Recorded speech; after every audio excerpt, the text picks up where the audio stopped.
Hey, are we up and bloody running? I think so. The seconds are ticking away. Hello, everybody. It's Wednesday again. Let's have a quick look who we got. Rapid Man. Hi, Rapid Man. How are you doing out there? Good evening to you. They still haven't taken down that bloody bridge.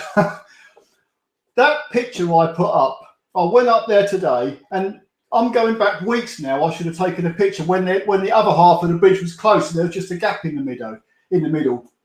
But I thought before that comes down, I better get that picture done. I just sort of I quite like the idea of that bridge there, just hanging there. It's a good selfie spot, if you know what I mean. But I was by myself, so I couldn't do it. I just had to take a picture of the bridge by itself. Jordan, how are you doing, Jordan? Nice to see you. I am going to be coming to your channel shortly. I'm telling you. I hope you have a live stream soon, and I'll join you. Darren Newbold, hi Darren, how are you doing? Can you ask a favour? You want to ask Monica out? Well, good luck with that one. Hang on, let me put the comments up on the screen. Oh, this one.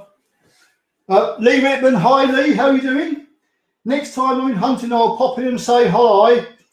Thank you very much, that'd be very nice. If you want tea or coffee, just say it's all on hand. We've got all the gear.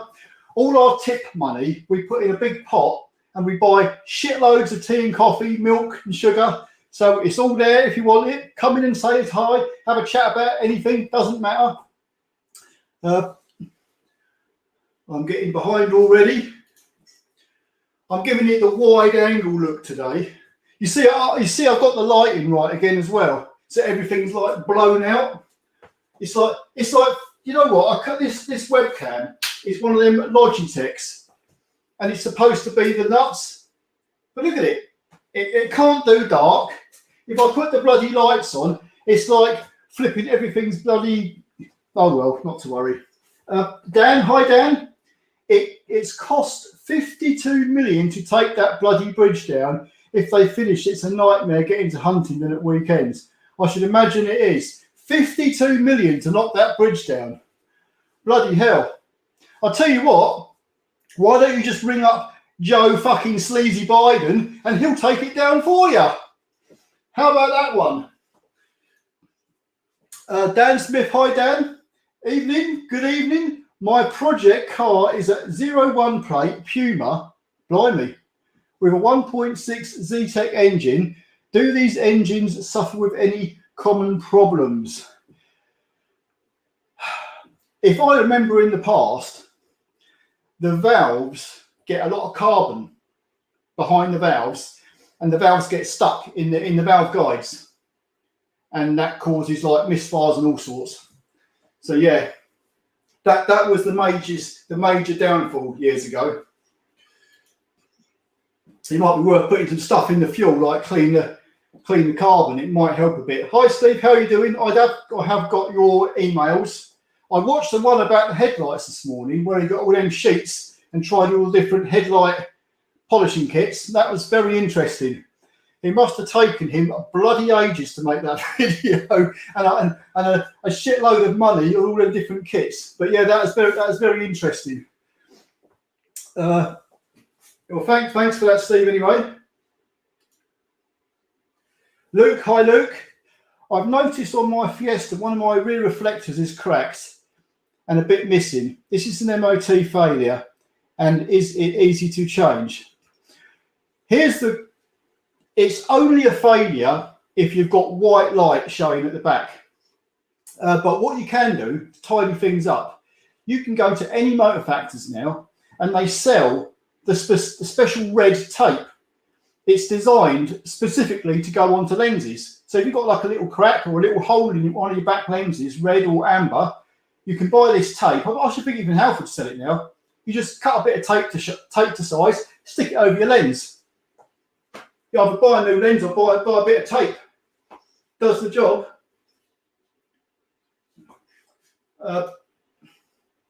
Pete, hi Pete, how are you doing? Hope you're well. I'm well. By the way, I guess you've all heard the news, what's been going down this weekend. This is like momentous news. Need I even talk about it? But if anyone wants to bring it up, I've got a shitload to say about ice cream eating Joe Biden. The bloke should be fucking dragged out of that White House, sent on a plane to bloody Afghanistan and given to the Taliban for what he's done. Anyway, moving on. Hi Russ, how are you doing? How's your week been since last Wednesday? Not much. I'm actually not at work this week or next week. I'm just taking a break. I've got nowhere to go, but I'm just bumming around. I've got one job I'm doing, which I haven't finished, and that's that one where we had a locked-on passenger rear brake on a Mark 5 Mondeo, and we've got a problem where there's no live feed coming down to operate the passenger rear brake caliper, the handbrake. And I've actually checked the car out. I've gone from the wiring all the way from the brake caliper all the way up the passenger side and to the ABS control unit is where the parking brake control module is situated inside the ABS control unit. And the two wires that come from the brake caliper go straight to the ABS unit.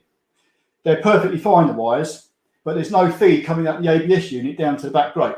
So I put the blame squarely on the ABS ECU. It's faulty, so we've ordered a new one. The ABS ECU comes separate to the actual mechanical part of the ABS pump.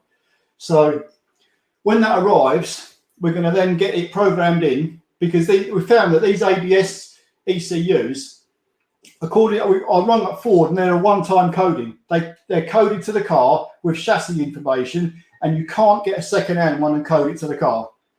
Someone brought this up last week, so it's a bit of a nuisance. Otherwise, I would have gone to the breakers yard and got a second-hand one. But now I'm sort of like, I'm going to buy a new one on it. They're about £460 for a new one. So buy a new one on it, get it coded, and hopefully that'll cure the problem. But I don't know. I'm making a video on this actual problem, but because I'm not at work, I might have to pop in to finish the video if they get the ABS module in. It's going to take about 5 days to arrive. Anyway, I'll come back to that. John Murdoch. Hi, John. How are you doing? Thanks for the advice. I can't remember what advice it was now. There's so many people, my head's spinning. But great. I hope it worked. Whatever it was, you'd have to let me know what the advice was. Jussie Teneman. Hi, Jussie. Finland. How are you doing? How will your week start? It's been okay. It's quiet. There's nothing going on. Nothing going on at all. I've just been sort of like walking around, going downtown, not doing much. I'm not at work, so I'm just taking it easy. I've been working now for over 2.5 years, and I haven't taken any time off because I was going to have the big time off going to the Philippines. But because of COVID, which screwed everything up, I can't go. I can't even go now because you're not allowed to enter the country unless you've got family over there. So I'm still waiting for the big one, so I can have like 2-3 months away. I can just go, but it's not going to happen for a while until the world moves on from COVID, I guess. Fuad Mohammed, how are you doing? I hope I spelt your name right. I've said your name right. I seem to have a lot of trouble speaking all these names. Anyway, how are you doing? Greetings from Saudi Arabia. Bloody hell. Flipping, I'll tell you what, does my channel stretch that far to Saudi Arabia? Oh my God. Well, it's nice to hear from you.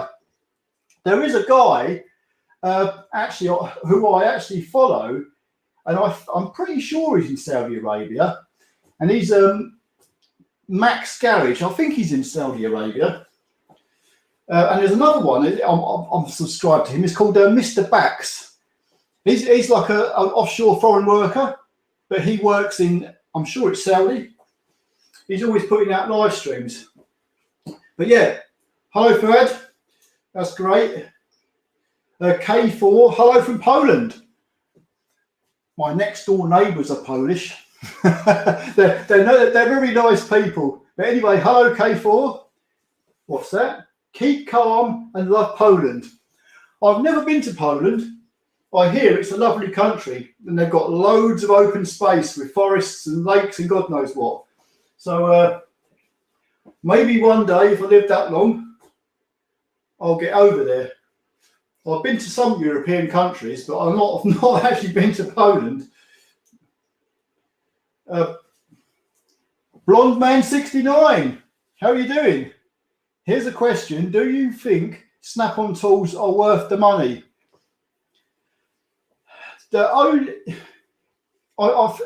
I think, was a big thing years ago. The ratchets you get off Snap-on, I think, are probably the best. If you want a really good ratchet, remember they come with a lifetime guarantee, these ratchets. But you see, the problem is today, put it this way, I would buy a ratchet off Snap-on all day long. Anything else, you may as well just go to Halfords, because Halfords will give you a no money quibble back guarantee. They'll replace your tools if you break them. And they're a lot cheaper. And they do the job. So I do not buy Snap-on anymore because they're ever so expensive, when I know I can just go down to Halfords and get ordinary stuff. If it's something specialist, you might have to go to Snap-on, but no, it depends on how much money you got. And the problem is some people are in the mindset of they want the best. Snap-on are supposed to be the best in the world. And some people have got the money and they want to buy the best. They want the Snap-on logo. That's what they want. Just like a Mercedes car or a high-end car. They want that prestige. And that's what Snap-on is. But I think for the most of us, we just want the tools to do the job and we don't want to pay too much for them. So fun to be free, Martin. How are you doing? Excellent. How's your week? Hope I haven't missed it. Well, I hope you haven't missed what's going on in Afghanistan. That's the big news this week. Nothing's happening here in Huntingdon, sleepy old Huntingdon. Mark Holan, how are you doing? When can you do a video on the second gear synchro issue on the 2 litre? I don't actually have a gear. The problem is we've got one gearbox that we've already built up and it's all complete and ready to go in. But I can't just take it apart again, you see, that's the problem. If we get another one in, sometimes we just buy a gearbox if there's a problem with it and put it in, and then we redo the old one up. If I get that possibility, then I will do it, because it is actually a video I have been meaning to do for some years now, but I've not got around to it. It's a little bit tricky and a little bit complicated, but I do want to do it. If I do get the opportunity, I will sort of like make an effort. But yeah, thanks for that question. Paul Hughes, hi Paul. Manhunt was good, but surely the getaway. Stay there. Do not move. How did I know your question was going to come up? Here is the best game ever made. No, not that one. This one. There you go. The original Manhunt. What is his name? I can't even remember it now. James Earl Cash. I tell you what, that game, although it's on PlayStation 2 and it's really dated now, it was fantastic back in the day. That has got to be my. No, I reckon. No, to be honest, Grand Theft Auto 3 was my best game ever. Manhunt was number 2. Thanks for that. I had them ready just because I knew you were going to pop up. Truth Reporter, hi. Dodgy tech. I've got plenty of dodgy tech here that they reckon it's supposed to be really good, but it doesn't seem to work very well. Andy Ray 93, how are you doing, Andy? Love the channel. I know you deal with more than Mondeos, but what's your opinion on Focus Mark 1s? Looking to buy one. 1.6 auto, 2 owners, only 65k. The biggest issue on them is instrument packs play up. The electronic part, the circuit board in them, they play up. It's not a big deal because it's a known problem now. So they're easy to repair, and there's lots of companies specialising in repairing them. So bit of rust here and there. If you find a really good one, and that's the car you like, I've never been a Focus fan myself, but if that's the car you like, because this is the trouble, you've got all these different cars, different shapes and everything, and some people really like the shape of a Focus, a Mark 1. If that's what you like and you find a good one and it looks all right, get it checked over and buy it if that's what you want. There's not, as far as the gearboxes go, we've got some of them Focuses as rentals, and they have the automatic gearboxes because they're hired out by the Americans on RF Falconbury, and we haven't really had any auto gearbox problems that I know of, and if they have, it's very few and far between. It's generally electrical problems they have. It's either the wiring looms that run above the gearboxes, the wires break on, or the instrument packs. But no, they're pretty sound cars. They're okay. Guy Hitchcock, hi Guy. Can you work on a VG stuff ladder? What? I don't know what that is. You've lost me. What is a VG stuff ladder? Later. A VG stuff. You'll have to emphasise. I don't know what that is. Or am I being a bit thick as usual? Blonde man, the Z-Tech petrol lump was peak engine as long as you use the proper oil. Yeah, well, that is generally the thing. The destruction of many an engine has basically been down to lack of oil changes or the wrong oil. Bob Surrey, hi Bob, how you doing? You know, I wasn't going to pull this live stream tonight because I'm a bit ticked off. I really am a bit ticked off what's going on in the world. But this is sort of like just take your mind off it. Tony Rays, hi Tony. Hope it's on well. Have you done any manual gearbox 6-speed repairs? We have. Well, we take the Mark 5 Mondeo gearboxes apart. They're a little bit to get your head around because they've got 3 gear shafts. it's like the old gearboxes had the main shaft and the lay shaft. These have got 3 gear shafts. It's sort of like, but yeah, no, we if it's a Mark 5 Mondeo or something like that, or a Mark 4, or any, we take the gearboxes apart ourselves. If we've got anything like crunching in second to third, and like the one we had a few weeks back, it was scrounging really bad if you put it in first gear, and it would jump out of first gear back into neutral because the synchro hub and teeth had gone. They were all smashed off. We've done all ourselves, so we will do it if we can do it. If we get stuck and we can't do it, we'll bung it over to A1 gearboxes in St Neots. But we will have a go ourselves if we can. Fuad, how you doing? Missing your videos. Why are you not posting? I've got one I'm making, but it's going to take a little while to make it. Plus, I'm not at work at the minute, so I won't be making any for sort of like a few weeks probably. But I have got one I've half made, but I've got to wait till the parts arrive before I can get them fitted and get it programmed and everything, so I can finish the video. So I always sort of like roll like this. I'll do 3 or 4 videos in a few weeks, and then I'll have a few weeks where I don't do anything. It's just sometimes the way it goes.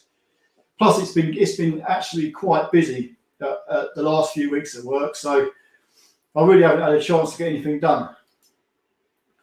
Hi Bob, have you had anything to do with the new Ford Eco Blue diesel engine with the wet belt? Only in a Transit.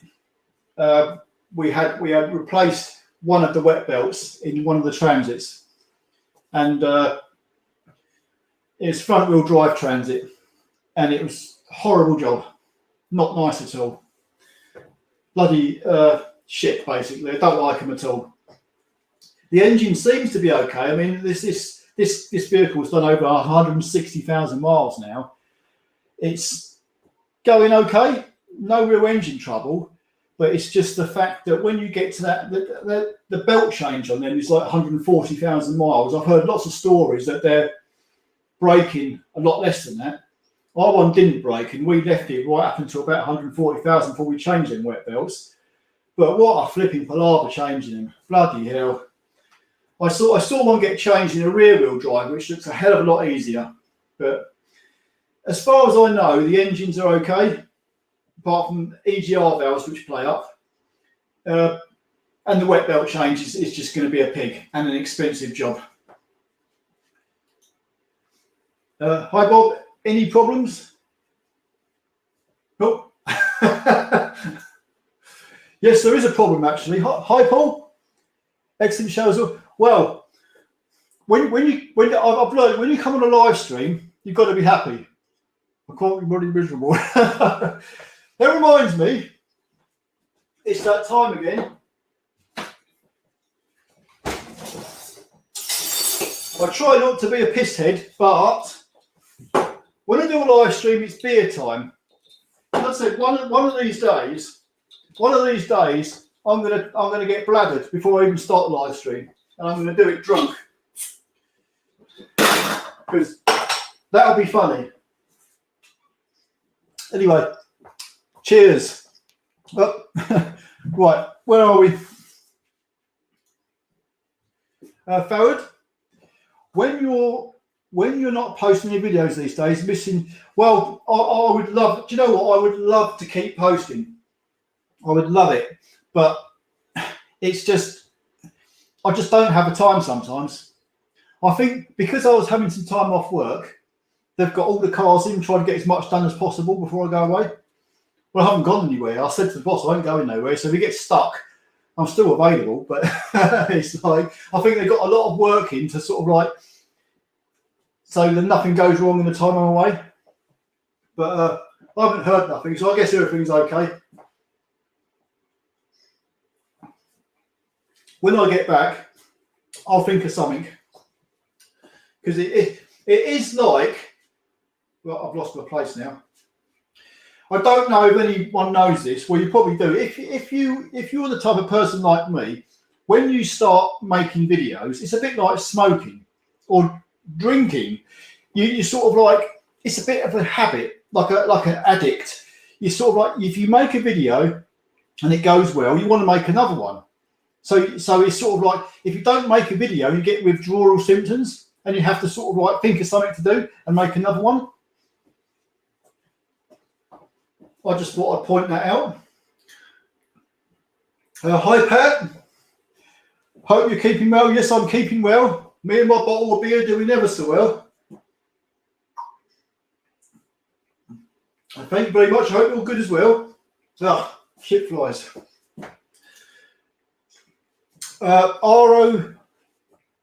ROJ Reviews, how are you doing?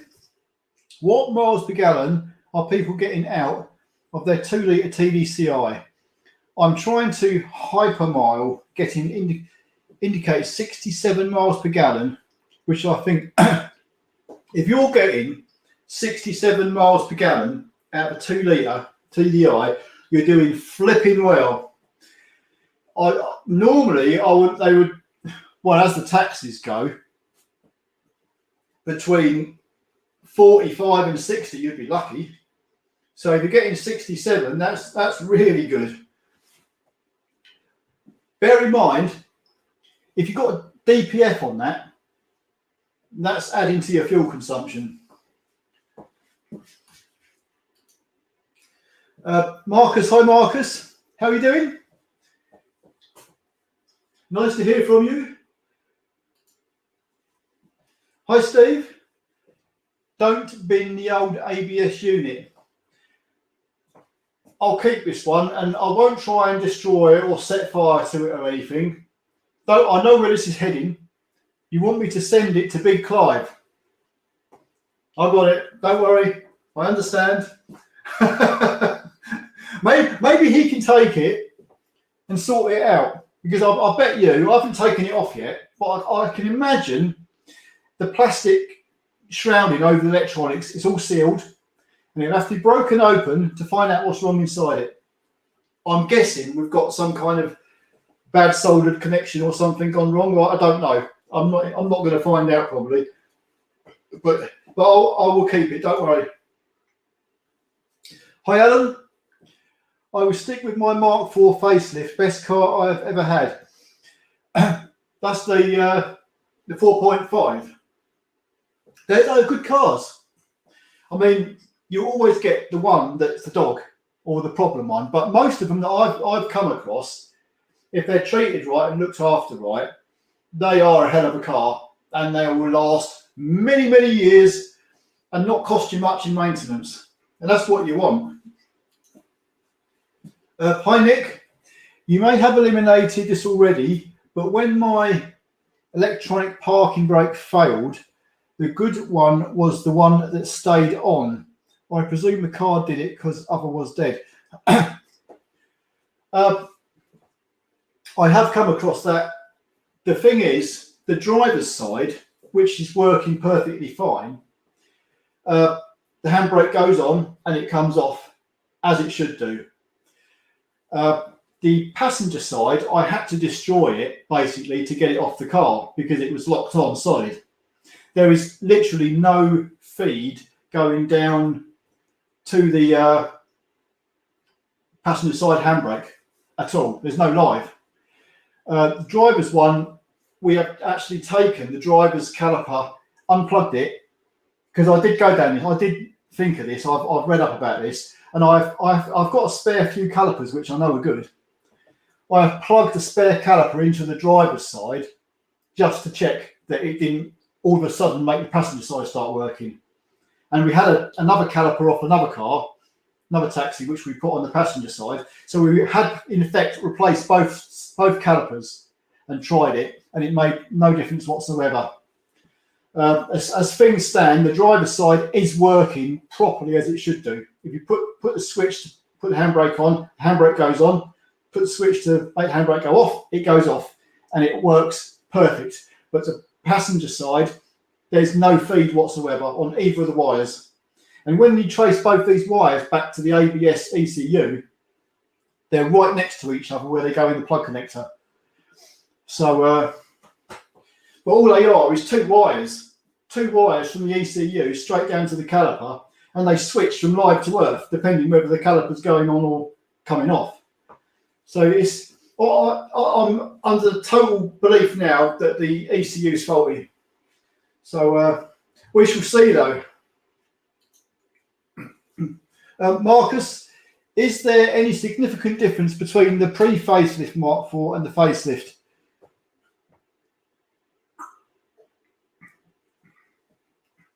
Well, there wasn't. Not a great deal. I think most of it was just, well, obviously they had a different engine put in it. Because although it's a 2 litre, there's so many variations of these PSA engines. But you'll notice under the pre-facelift, it was basically the same engine, but different, if you know what I mean. They had a different manifold and everything over the top. The newer one is easier to work on. The earlier one had a fuel filter under the back of the fuel tank, which was the pig to get to.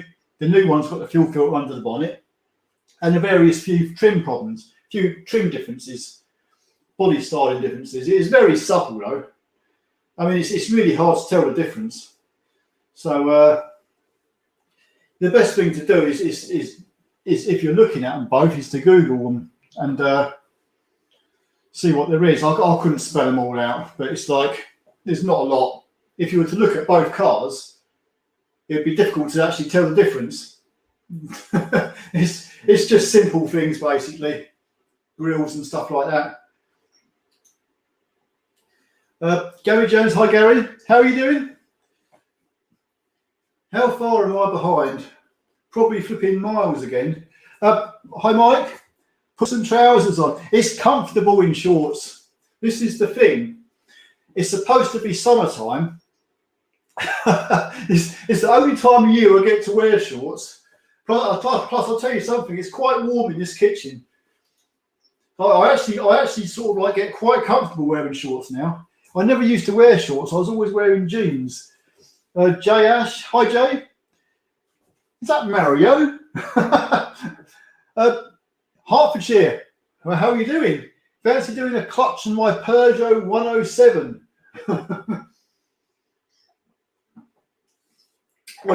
I should imagine a clutch on one of them is quite easy, because that's a very small little car, isn't it? I reckon they're a dollar to do. I ain't done one, but I reckon they're easy. Luke, hi Luke. What's the best impact gun to use?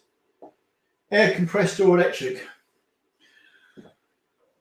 Well, that's an argument, isn't it? I think if you've got the trouble is you can buy really, really good air compressed guns. They do ever so well, and they don't run out of power, because if you've got a good air compressor, if you're using, it's a case of where you're using it, really, isn't it? If you're at a place of work, a garage, and you've got a really good air compressor, you may as well have the air compressed one. The battery ones these days, they are very good as well. They can undo some serious nuts and bolts, but it's just the fact that the batteries need charging up. The batteries will deteriorate over time and have to be replaced. But if you're going out of them on the roadside, if you're going breakdowns and stuff and you have to undo stuff, then the battery ones are obviously the way to go. They're both good these days. I do prefer the air ones, but that's because I'm in a set place and there's a very good air compressor.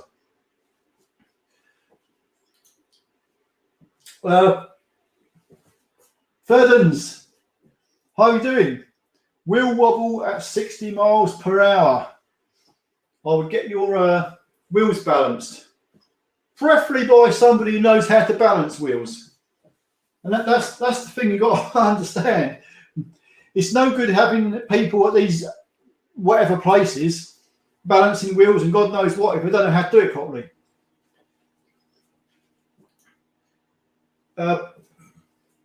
Era Yusuf, hi Era. How are you doing?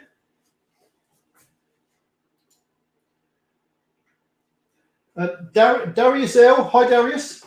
Thank you for your upload videos. Help me a lot. Ford S-Max 2009, 103 kilowatt. How to determine whether my PCB valve is good or not?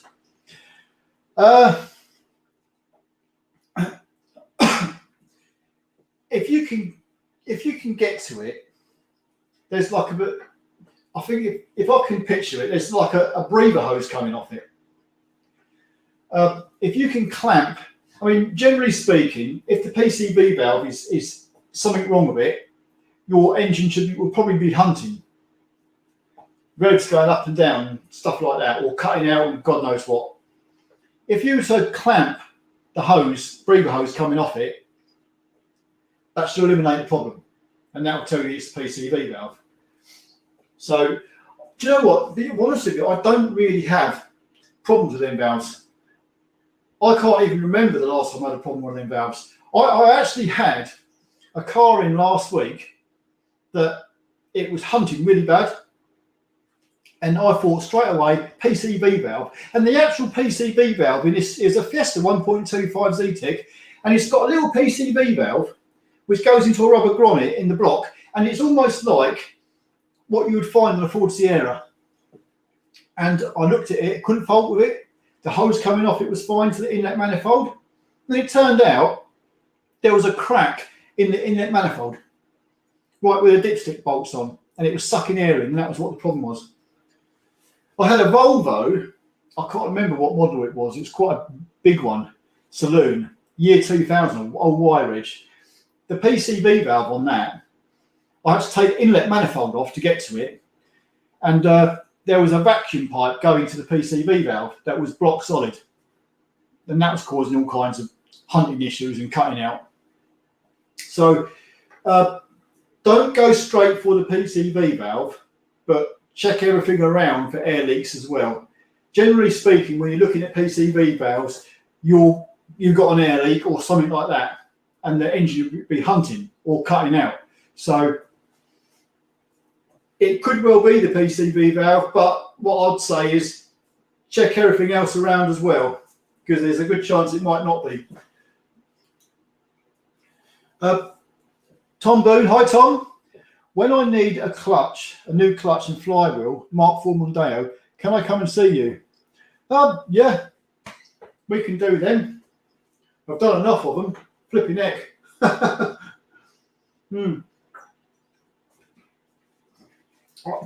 I'm sure we can do it. The normal problem we've got is with all them taxis, sometimes it's like it's all or nothing. You've either got 10 taxis you need doing and you can't do any customer work because you've got so much bloody taxi work around you, or you've got nothing to do and we can do all the customer work we like. So, but say, if you get, when it comes to it, give us a call. If we can do it, we'll do it for you, no problem. Thirdens, wheel wobble at 60, wheels all balanced twice, still there.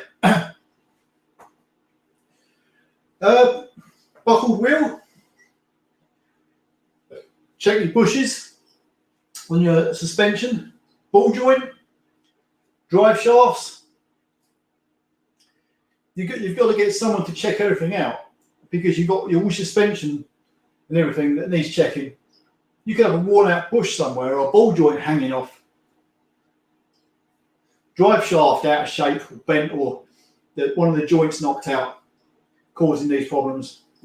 It would have to be sort of like, someone would have to look at it and know what they're looking at and what to check for. But yeah, I would say firstly, if it's, I would go for a buckled wheel or something. Or who's balancing your wheels? We have this all the time. We have someone balance the wheels and say, well, the wheels have been balanced. And when you go and check them yourself, they're bloody miles out. So once again, it comes down to, is the job being done properly the first time round by whoever's doing it? Blonde man, how you doing? I still play Manhunt and Vice. Brilliant. I do have a PlayStation 2 upstairs, but I gave up playing a long time ago. I started making videos instead. But I tell you what, I miss them days, I really do. I could actually probably still walk you through Manhunt. I do like the bit in the prison. Where you got all the sort of like the one in the Mohegan and the nutters walking around, and they're walking through the prison and they're going, Mary, where are you, Mary? it's not just the game, it's all the comments that these characters come out with. It is so funny. Brian, hi Brian. I had a cam belt kit done on my Mark IV Mondeo. They snapped the crank bolt, got someone in to get it out, charged me 150 extra. What would you? I think I brought this up last week. I would not have broke the bolt in the first place. I've been down this route. I've never snapped one, but because I know that once you, I should have put this out on the Mark IV Mondeo videos as well, because they can be just the same. The moment you put your air gun on that crankshaft bolt and start to undo it, it will either come out and come straight out, or it will start coming out and start going slow. If it starts to come out and turn slowly, you stop. You do not do it anymore, because if you try and carry on, you're right, it actually feels like you're going to either break the bolt or strip the threads, in which case you're in a whole world of shit. So under those circumstances, that's what I do now. I'll put the gun on it and see if it comes straight out. If it does, great. If it doesn't, I'll get my hot air blower and I'll put that hot air gun on it for 5 to 6 minutes and heat that bolt up. And then it will come out. It will melt all the Loctite on the threads and that bolt will come out. So unless that bolt was put in by somebody else and messed up when it's put in, which I doubt very much, it's just a simple case of putting some heat on that bolt first. The thing is, not everybody knows this, and if they've snapped the bolt, they've snapped the bolt. Shit happens. I mean, this is the what happens if you don't know. So the biggest plus you can take away from this is they've got it out. They've got the end of the bolt out, and your car's back. It could have been worse. They could have said to you, "Can't do it. You're going to need a new engine." Then what? You could have been all sorts of problem with the garage. if they refuse to pay for a new engine, charge you for a new engine, say. So for £150, I just sort of like say, I'll just pay it. You can argue it, but it's not really worth it. They're only going to sort of like argue the toss anyway. Gary Jones, hi Gary. How are you doing? I'm doing absolutely fantastic. This is my favourite night of the week, Wednesday, where I don't talk to myself. I just talk to the computer. I talk to you guys. Blonde man, if you think you're having a bad day, we had two brand new ramps fail with a car on each one. The supplier didn't want to honour the warranty and we had to bribe an electrician to... Yeah. Flipping heck. Yeah. Nasty. Brand new ramps, flipping heck. Stefan R. How are you doing, Stefan? Good evening. Good evening, good evening. I've done it again. I keep losing my place where all the comments are. But at least this time, I haven't thrown us out of the live stream altogether. like happened about 3 times last week. Hi, Seed, how are you doing? Montenegro, ladies and gentlemen.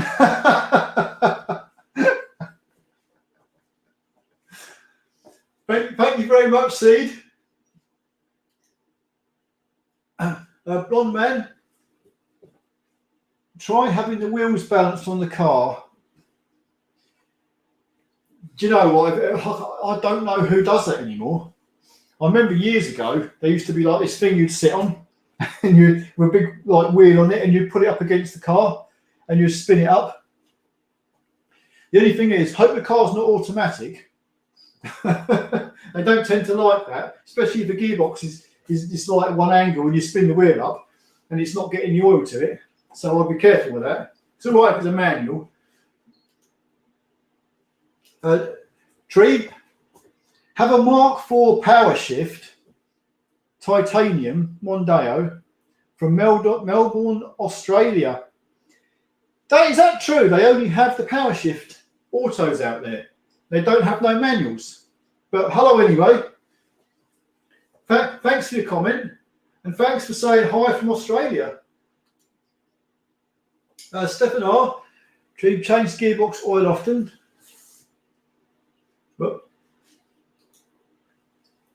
Adrian Wormold, how are you doing, Adrian? Just say thanks for the power shift oil change. It's very informative. Done mine today. It went great. Yeah, there's a few variations to them gearboxes, and the one I done where you've got like 2, I think there was 2 drain bungs. There's another gearbox that's got 3 drain bungs. It's like, it can get confusing. That is a different bloody variation. But that one I done, I had to do that one because the guy who owns that particular car, he brought it in for that job, and that was the first time we done it. And I thought, I'm going to have to make a video with this one. And everything went really well. And as I found out, it's not that bad a job to do, really. So it's an expensive job. I don't like the thought of having to change gearbox oil every 30,000 miles, but I mean, obviously on them, that's what you've got to do. Hi, John. How to change boot lock on a Mark V Mondeo? Boot lock. I've done a latch on one of them. Do you mean the latch? That was it's only like 2 bolts in it once you get the back cover off. But there again, the covers have come off, but the covers don't go back on very easily, I don't think. Yeah.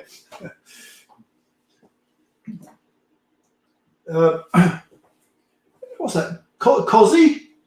Hi, Cozzy. Any words of wisdom for code 2263 overboost? Had turbo and position sensor renewed. I would be probably looking at any vacuum pipes, and I presume that has got the little brown solenoids that go on above the gearbox, the passenger side of the engine. I bet you it's one of them solenoids. that are playing up. I've had them solenoids where they're still working, but they're not working as well as they should be. And that code does seem familiar. So I'll be probably looking at them. I think there's videos on YouTube. They show you can take the end off them solenoids. You can clean them. They get blocked or something. But yeah. Yes, indeed. It's never going to be an easy one, but they are a bit of a problem. I've had a lot of Mondeos. It's the same engine, and I've had to replace quite a few of them solenoids. They're not cheap, so you can either clean them or find a good one. Then they're worth swapping around if you've got another car to change them with, just to try and find the fault there. Adrian Dukes. Hi, Adrian. Keep up the good work. I just wish you would record more regularly. Yeah, so do I.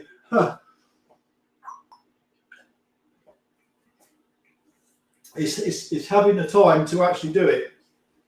The problem is when if I had nothing else to do all day, I'd make loads, but half the time I'm busy and it's like I just haven't got the time to do it.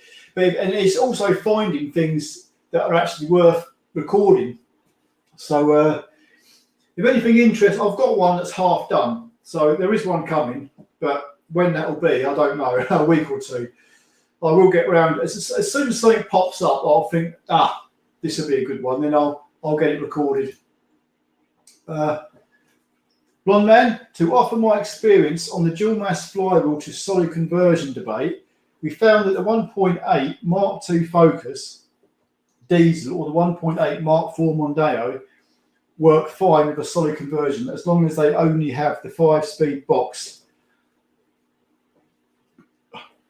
So if anybody's interested in that, then good luck. The one we done was it was a Mark III Mondeo 2-litre Duratorque, and it didn't like that at all. No, it really didn't like it. Laser Capri. Hi, Laser. I remember the Laser Capris. So what is your thought on E10 petrol coming out? I've not really looked into it, but not good. What is it, ethanol or something they're putting in it? Something that's not good for your engine? Watered down crap? No, it's going to be more rubbish petrol that a lot of cars aren't going to run on properly. So no, I don't like it at all. I don't like what I'm hearing. I don't like anything I'm hearing these days. So unless you've got a pretty modern car, you could well have problems. Stefan R. Hi, Stefan. Looking to get a new car. Really like the Mark V. I keep cars for as long as reasonable to fix them. Any advice, or should I get a Honda or Toyota? I can't really advise you on the Hondas or Toyotas, but as far as Japanese cars go, they're generally pretty good. So I know Toyotas are, especially when it comes to hybrids. So I think the main thing is on most of these cars, anything up to 100,000 miles, you're not going to have any trouble. And a lot of them, long after 100,000 miles, you might have no trouble. As far as the Mark V goes, I mean, I've listed out everything that I find wrong with them, and I've tried to put kind of like mileages on them when they do go wrong. But I don't know about the Hondas or Toyotas because I don't work on them. But they're made in Japan, so I should think they're pretty well made, and I should think they're pretty reliable. Grinder one, hi Grinder, how are you? 67 miles per gallon. I only get 37 out of my 1.6 TD Econetic. that is terrible. 37 miles to the gallon. That's bloody terrible. I think my shitty old Vito van gets more than that. Maybe.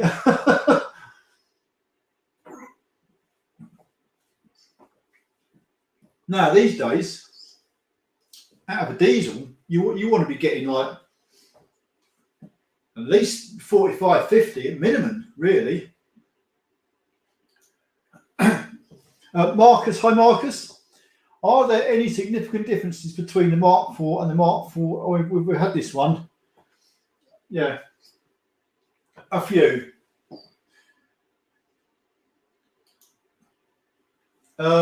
GP's song. Hi, how are you doing? It's a sad day.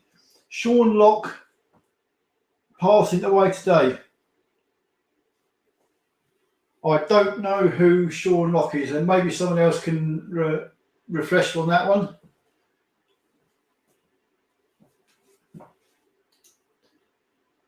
Stephen Hart, Marcus, I think the main difference is the injectors. Better on Mark IV. Bit worse than Mark 4.5.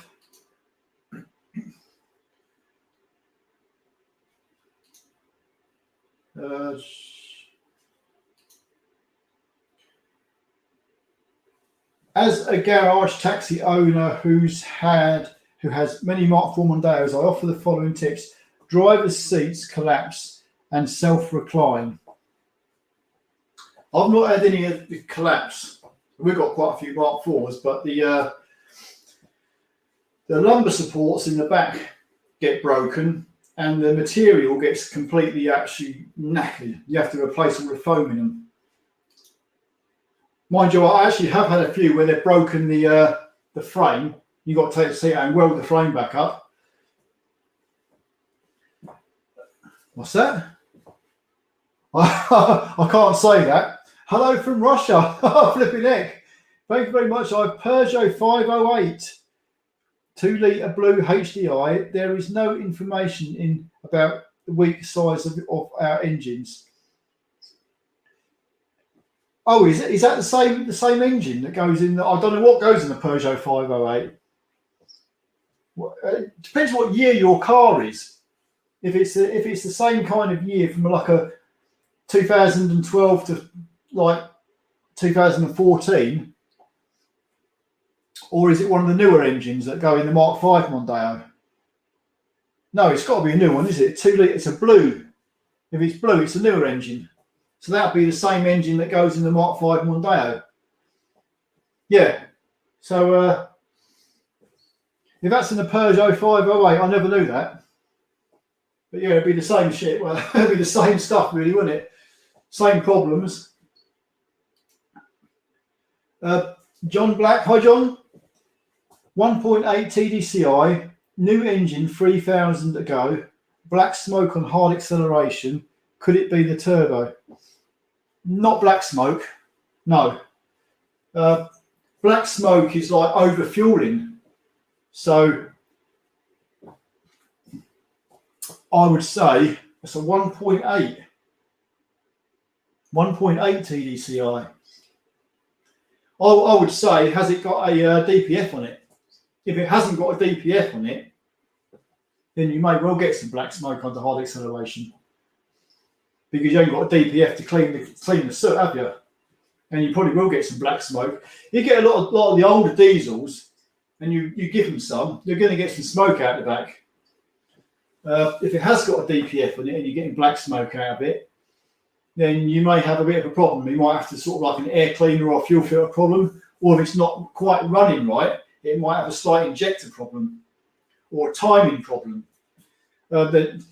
In actual fact, if it's 1.8 TDCi, it could something to do with the actual cam timing. If something isn't quite right on these diesel engines, these are the kind of problems you can get. Diesels have to be spot on. They have to be right. They have to be running perfectly right. Otherwise, you can get all kinds of things going on with them. John Vermeulen, how you doing? Hi, good vibes. Ryan O'Keefe, hi Ryan. Mark 3.5 Focus ST3 intermittent limp mode on startup P003A. No, it's not something I've seen. I would type them codes into Google. Just type in P0030 trouble code Focus. I can pretty much guarantee there'll be a number of other people that have had the same problem. and there's to be some talk about it on some of the forums.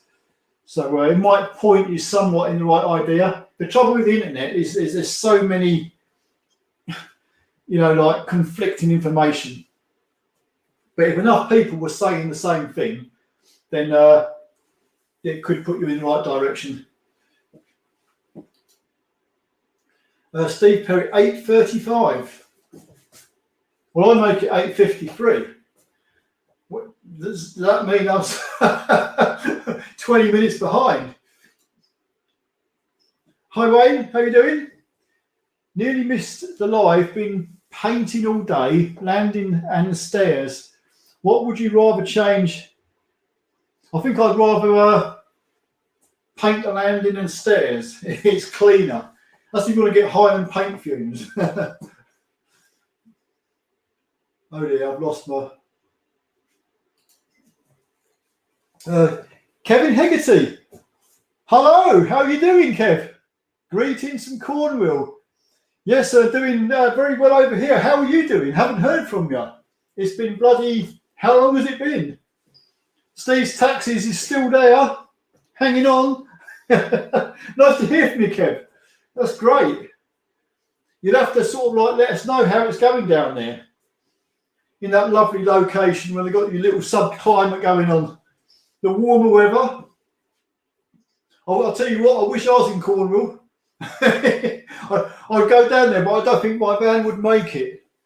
But anyway, that's great. Nice to hear from you. Fun to be Free Martin. I have a wobble at higher speeds due to stuck rear caliper once. Haven't found out until the brake disc developed scratch marks. Metal versus metal. Even guy balancing didn't find out. Yeah, well, that's the problem, isn't it? I'll tell you what, it always pays to have one of them. Well, I suppose a lot of people do nowadays. The little handheld temperature things with the laser. Because all you got, if you got think you've got a problem, you can get your little laser and you can put it on each brake disc. And if you've got a high temperature on one brake disc, you've got a bit of a bind going on. And yeah, that a sticking brake can cause a wobble. I'll tell you something, on my van, I had a knackered front brake caliper. It was sticking on, and it literally, the steering wheel, I was driving sort of like from Huntingdon to St Ives, got halfway, and my steering wheel was like shaking like that, and the whole vehicle was slowing down by itself. And I had to pull over, and the front brake was absolutely red hot. And when I let it cool down, it freed itself off again. I just drove off and went off. And when I took that caliper off and took it apart, I couldn't see nothing wrong with it. I couldn't believe it. But something made it stick. I changed it anyway. But yeah, that's what I mean. A sticking brake caliper can make your wheel shake. So that's a very good point. Dan Smith, hi Dan. You mentioned before about the carbon build-up on a 1.6 Zetec. What fuel additive would you recommend? Redex, something like that. One of them additives you put in your petrol tank, and it sort of like cleans carbon and stuff like that. I'd read the label. Most of them sort of like they advertise to sort of like clean the fuel and clean the carbon that goes on your valves and stuff. So it might help. I don't know for sure. I just say that was a common problem with them engines. The valves will start sticking when they get so much carbon built up on the back of the valves. So it's worth a try because it's a lot easier to put some stuff in your fuel in your tank than it is to take your cylinder head off. That's quite a big job to do that. John Vermeulen, hi from Durham. Durban. Well, Durban, hello. There's flies flying around in here. I'll tell you, I'm going to get them later. GTA VRP stories. Well, my name's Ben. Love to work in the vids. Don't mind the name, by the way. Just a little channel with some mates. Well, that's cool. I take it it's a gaming channel. GTA. I like GTA.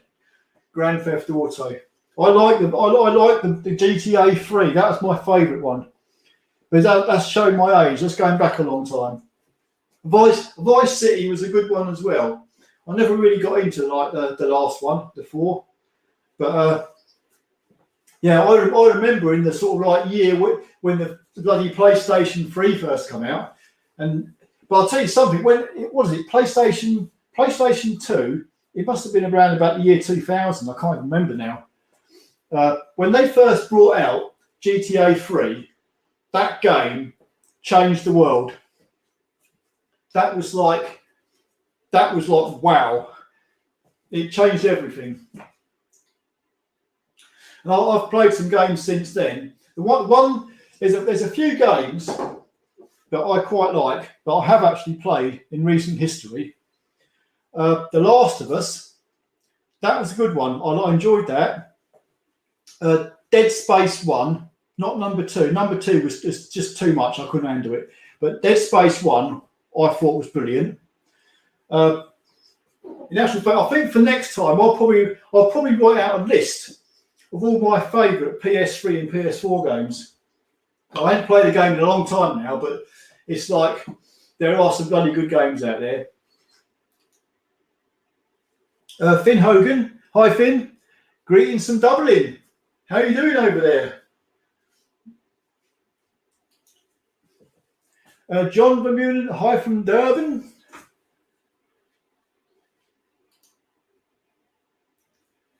How's this for a schoolboy error? After changing the cam belt on a Mark II Mondeo 2-litre Z-Tech petrol, I tried to start the engine after forgetting to remove the cam lock. Believe it or not, the engine survived.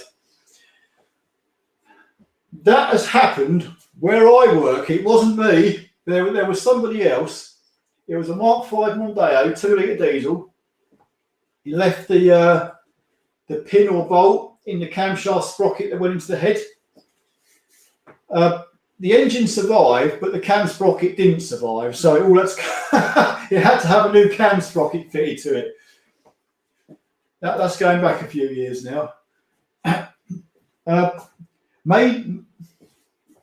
Mady Yologu Sabas. What language is that? You've lost me. But anyway, hello, how are we doing? Ashley Thompson, Mark IV 2-litre diesel Mondeo. How often have you found they run the DPF clean cycle? Sometimes happens every other day. They could go a month. Do you know what? I don't know. Because I don't actually drive the cars, I don't know when, but they can do it at any point. I think there must be a program in the ECU that when it gets to a certain limit of build-up, the ECU must recognise that and initialise a regen. And it's also probably going to depend on what your driving style is. Obviously, these things are going to be much better done on the motorway than around town. But I guess you can be just sort of like travelling around town and they'll start a regen. I know some cars you have to be doing, I think it was a Nissan Terrano, you've got to be doing like 60 miles an hour. You've got to be doing a certain speed over a certain distance for it to even do a regen. But I really don't know the answer to that.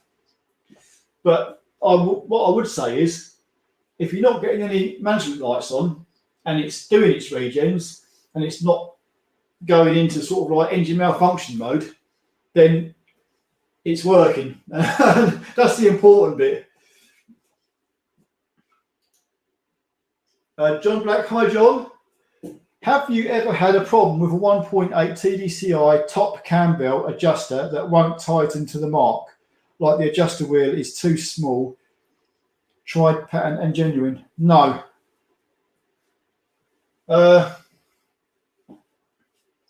It should do. I mean, at the end of the day, you've got I take it you've got the right cam belt because it's only a straightforward cam belt. Unless they're giving you the wrong, I can only think that they give you a belt that's too long or something like that or too short. Every one I've ever done, I've done quite a few. You put the belt on. I would personally get the belt, the new belt, and put it up against the old belt and make sure it's exactly the same length, first of all. What I always do, whenever I get a brand new cam belt out of the box, because I've had so many times in the past, you get your new parts and you've got your old parts you've taken off. I never, ever fling anything away until you get your new bits. Then you get your new bits, then you look at the new bits and you match them up against the old bits before you fit them. And you check them.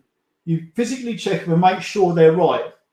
Because this is the kind of problem you get. You imagine this, right? And this happens a lot. I'll get a petrol car in and I'll say, hello, I want spark plugs for this car. And when I get the spark plugs, they're about that much longer. And the pistons would probably hit the spark plug if you put them in, because they're the wrong plugs. They've been supplied the wrong parts. So I would be sort of like worried that you've got the wrong belt or something's not quite right there. But no, I haven't had that situation myself. Every time I've been supplied a cam belt and a tensioner for one of them engines, it's gone on and it's been able to adjust up properly. And remember, them adjusters, if I believe them rightly, you've got to turn them anti-clockwise to adjust them, not clockwise.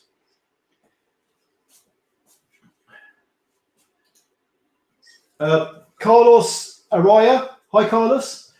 Greetings from Norway. Hello. Do you know if it's the same procedure to change the cam belt on the 2.2 Euro 5 and the 2 litre Euro 5? Mind you, I have the 6-speed Dura shift gearbox. I think they're pretty similar. They may not be 100% the same. They probably aren't, but they will be very, very similar. I would probably have to. What I would do is I'll get on auto data and check that. But I should think you can even put up a image off the internet showing the actual belt arrangement. But I think they're almost identical, I'd say.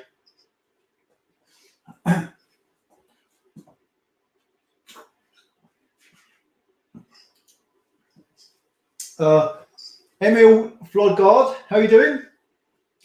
Just replaced the clutch and flywheel on my Mondeo Mark IV. Did it go well? That's the thing. How much did it cost you? How many miles had it done before it took a dump? But they're not a bad job. Did you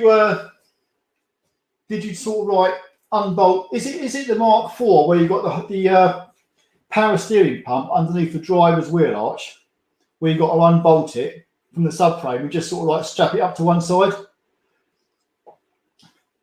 Or did you undo it all like that? Because there are tricks to doing these cars to get them done quicker. But yeah, if you've got it all done and it's all working brilliant, all well, then that's great. Marcus, hi Marcus. That's Laser Capri. It seems that the premium petrol will remain E5 after September.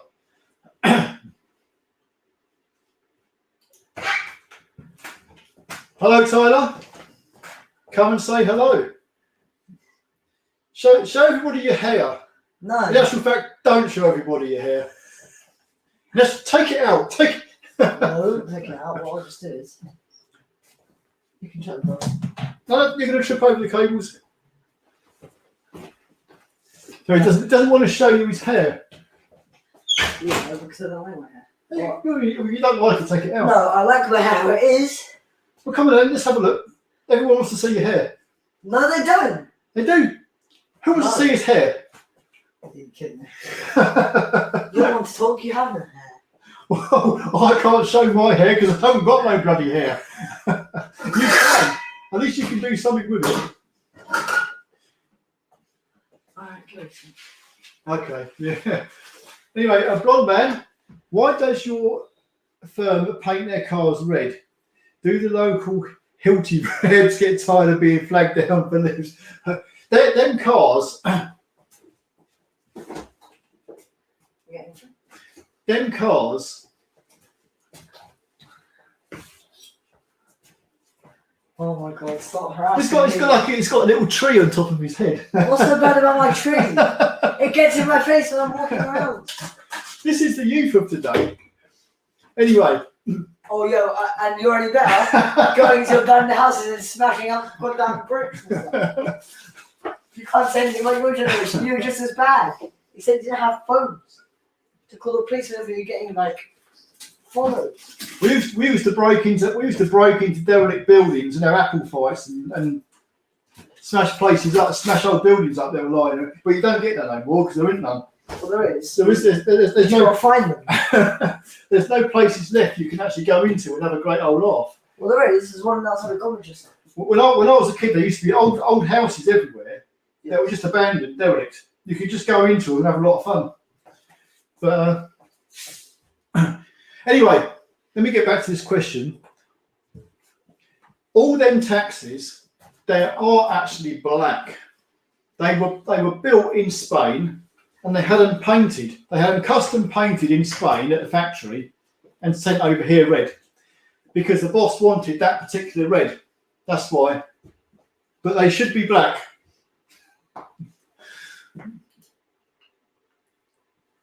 Andy Ray 93. Love these live chat sessions. Should definitely continue to make it regular as it's more convenient for you when you can't put the videos out. And we love the knowledge. Well, thanks, Andy. That was part of the plan. If I can't put videos out, at least I could sort of like do something live with a shitty webcam once a week. And that's actually a half decent webcam, you know. All right, hold on. Tyler, Yes. come and look at this webcam. Come and tell me if you think this is a good This webcam cost me £100. Look at my head. Look, I'm glowing. I'm literally, the flipping light is beaming off me. Jesus Christ. No, because it's got something got a light above you. Yeah, I know, but look, if I turn the light off, look at it. Now you can't see nothing. If the actual the built-in webcam of this computer does a better job than this webcam. Then why are you using the webcam? Because I had to buy it. Just sell it then. You're making a big deal out of a webcam that makes your head shiny, like shoe polish on your head. I'm just saying, when I put a video out, generally speaking, the quality is pretty good. When I put my webcam on, I'm just showing how shit I can make a video. Shiny your head. Anyway, how's your day been, mate? What have you been doing all day? You've been gone since last night. Has it been a PlayStation all-nighter? If you want to talk about PlayStations and games, here's the king. What's your channel's name? Funky Tyler. Yeah. I'll tell you what. When it comes to playing PlayStation, he would kick my ass in the first 10 seconds. I'd be dead. You're that good now. I can't believe how fast his fingers go on the controller. It's like flipping it. I was like 3 years old when I first played like Crash Bandicoot and the Rapid Vortex. So like PS2, I started from there. What's the name of that game? I couldn't think of it earlier. The one with the electric man who throws the electric bolts and all that. Infamous. I absolutely love that game. I can't wait for you to get copyrighted by that company that made Infamous now. Anyway, and Andy, yes, I will. My full intention is to still have to get someone. What's that? I don't know where Infamous is. The best game that's ever played is there, Manhunt. That's Dead Space. Yeah, that's a good one. Where have you put it? We still had it in the house. I don't know where it is. You'd have to find it. Why be able to play PS4 on PS3? It probably got sold off. You want it for a live stream? You go get it. I'm going to use it. Well, I don't need it. I'm just saying I liked that game. Oh yeah, it's alright. There it is. What does that say? What's what say? Solo Mani Ikabal. Barman Airbase. The sticky note on your... Oh, that's just a few notes in case I need to use them. I guess that's Filipino language. No, it's not. It's just notes in case I need to know something. But yeah, I do intend to fully make a live stream every Wednesday if I can. I wasn't going to make one this week because of what's going on in the world, but this sort of like changed the subject, even though I have to keep sort of like talking about it. Anyway, Serg crew, hi Serg, Belarus, blimey, may have come across brake lights on the trunk lid, both, do not light up, voltage 0, but they work on the body. The parking lights are working normal.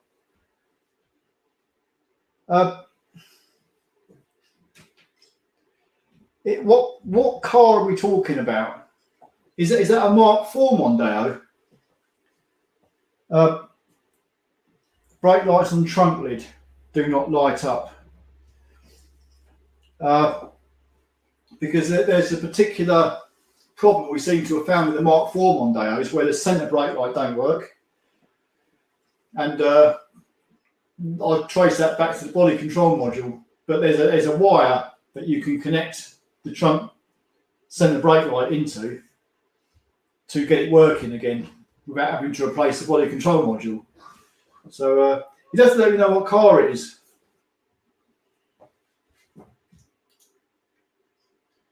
Circuit Mondeo Mark V. No, we've not had no brake lights not working on a Mark V. Not yet. Haven't come across that problem. So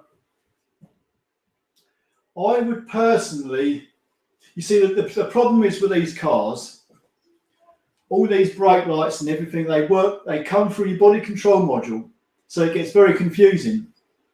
But I would certainly check the wiring looms where they go through the rubber boot and into the body, that they're not broken there. That would be the first point of call to check. And then check down where the wires route down into the passenger side, because it's possible you've got a broken wire somewhere, especially under the passenger rear. When you open the passenger rear door, where the rear seat goes down into the footwell, there's a loom of wires there. So I'll be checking the wires there.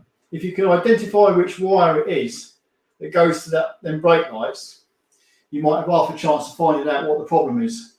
But a lot of these problems, electrical problems,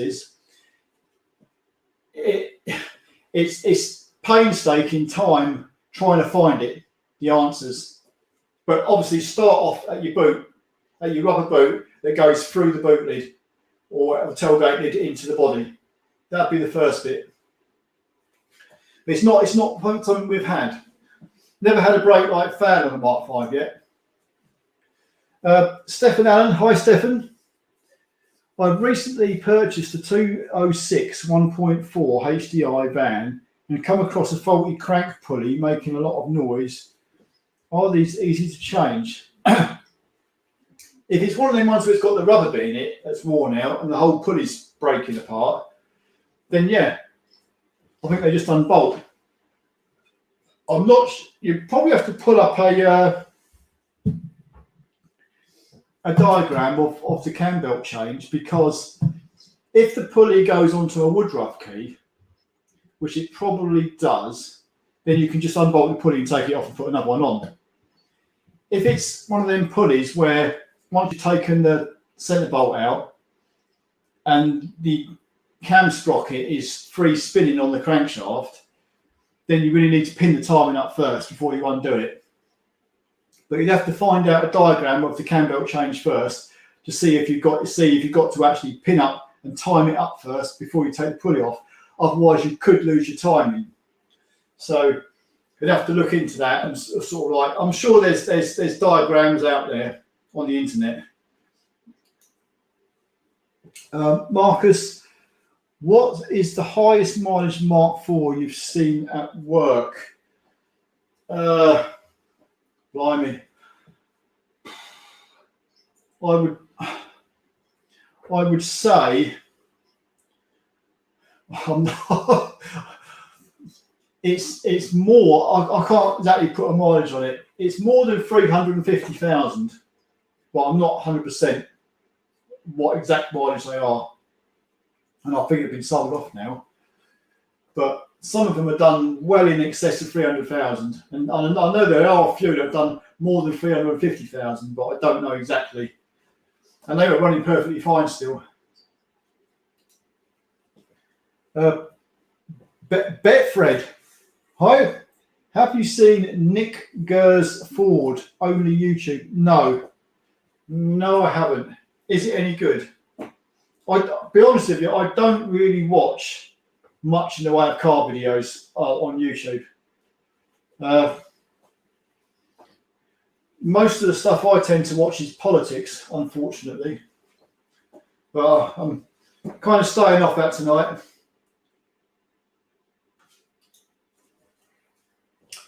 Alexander Komkov. Hi, Alexander.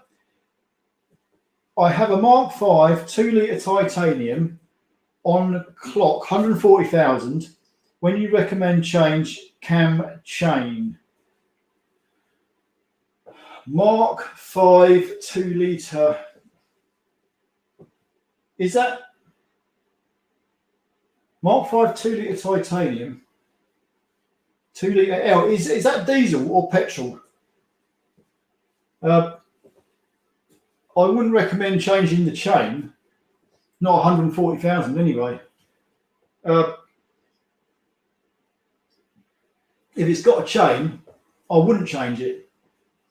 I think most of these cars, especially these Mondeos, if they've got a chain in them, you just leave them alone.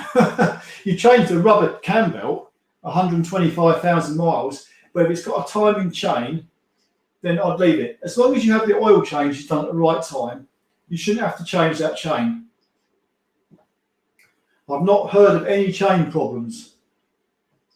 I mean, the Mark V's we've got, which are the diesels, they've got a little chain in them, but they are starting to play up in excess of 200,000 miles. So at the mileage you've got, I wouldn't be worried at all. Thunderbee 3 Martin. Last time, 2 or 3 stream blackouts were during my questions. I think it was me. I think because I was touching the mic, I was probably it's one of them bloody mouse. I think it was where I was swiping my finger across the mouse. It was kind of flinging the page, if you know what I mean, on the web thing, and flinging me out of the bloody live stream. So I'm being a bit more careful this time. Ever had the Mark IV driver's seat have a bolt work loose in the runners? At a nightmare to fix. The good news is the carpet is in 2 parts, front and back. I have had quite a few bolts come loose on seats in the Mark IVs. Out the sides as well. I've had like rocking seats, a lot of movement in them, and you look down and there's a bolt that's half hanging out. That's happened quite a few times, yeah. And it takes you ages trying to get a spanner down there and trying to undo it because you don't want to take the seat out. Yeah. Kevin Gruber, greetings from Germany. How are you doing?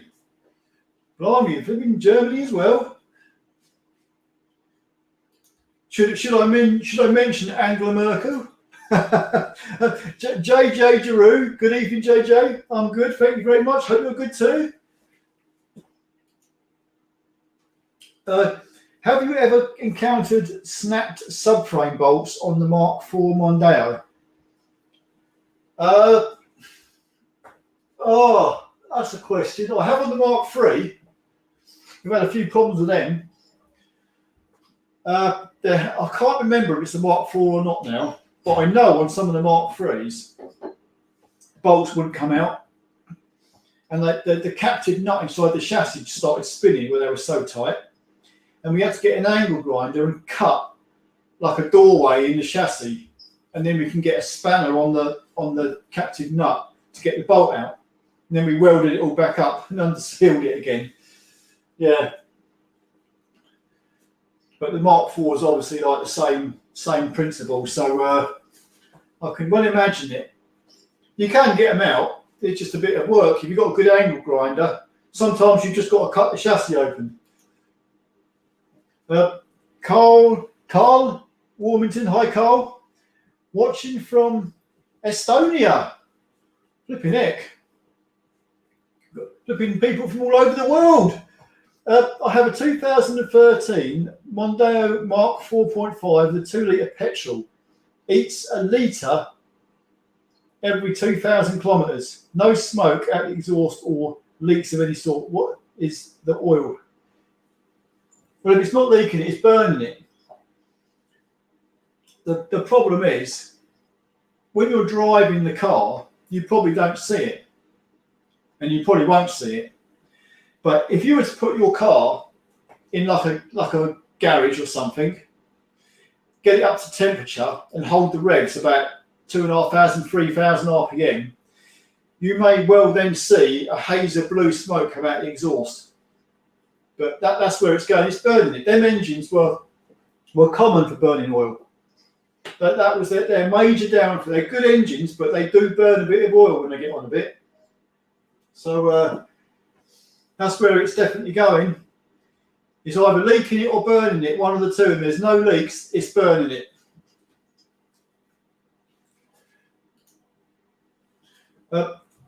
Vox Wolf, how's it going? It's going fantastic. Thank you very much. Mondo, daft as a brush, how are you doing?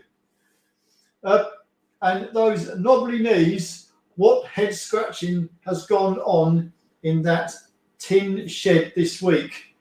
The only head scratching that's gone on here is, what the hell is that ice cream licking fuck Joe Biden doing? That's what's been going on in my head.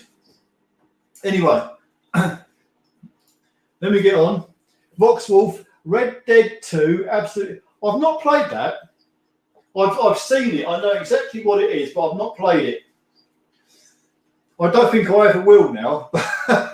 But yeah, I can believe there's so many out there that are probably brilliant. But it's getting the time to actually sort of like play all these games. I don't think I ever will. Colin, Highland, I think I have a crank pulley noise on startup every time. After 15 seconds, it goes away. Anything to worry about? It's a Mark 1.5. It's only got 50,000 miles. A crank pulley. What makes you say it's a crank pulley noise? Mainly the main noise on the pulley side of things on one of them would be the overrunning alternator pulley. They are the things that play up. So I would personally have someone look at that, because it might be the start of something that might be worth needing to be done.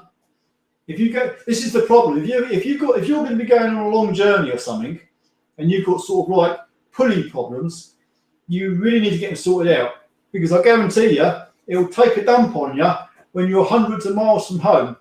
So don't do what I done. Get stuck on the Welsh border, stranded. Get it looked at. Mondo, just got a 99,000 mileage auto Peugeot company van to replace my flipping heck 550k Vito. What a difference. Good riddance to that smelly rust box. Flipping heck. That's what Vito was that? Was that the earlier shape, or was it the later shape?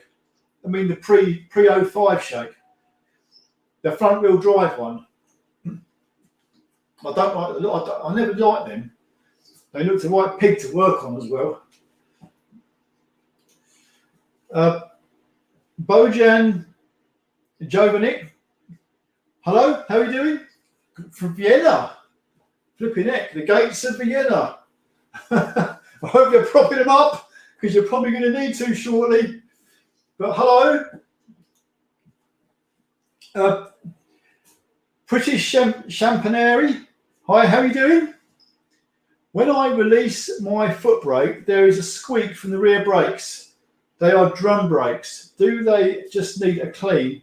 What it is the where the shoes are on the back plate and they move like that on the back plate, that's where they're squeaking. You need to sort of like, if you get the drums off, obviously clean your shoes up and everything. But if you've got a tiny bit of sort of like grease behind the shoe and where the shoe touches the back plate, you'll stop all that. I think I have that on like Ford Focuses. I have that quite often. That's all we do. Just clean them all up. Put a bit of grease where the shoe touches the back plate. Sanj, Leah, hi Sanj. It helped me a lot. Well, good. I'm glad they do some good. I do enjoy making them. That's the whole thing. I don't make the videos because I feel like I have to. I make them because I actually enjoy making them. That was the whole point. It was like a camera thing. It's like a hobby. Cozzy, John Black, make sure you're turning the tension in the correct direction. Yeah, I did say that. I think a lot of these tensioners, you have to turn them anti-clockwise when you put the Allen key screw in. I know on the Mark 5s and all that, it's anti-clockwise you turn them. If you turn it clockwise, it won't work. And I'll tell you something, I have had apprentices that I have said, turn the bloody tensioner anti-clockwise to tighten the belt, and the next one they come to, they do it bloody clockwise again, and you've got to tell them again. Anyway, moving on. Grinder 1, if your regen happens every other day, then it didn't complete last time. Good point.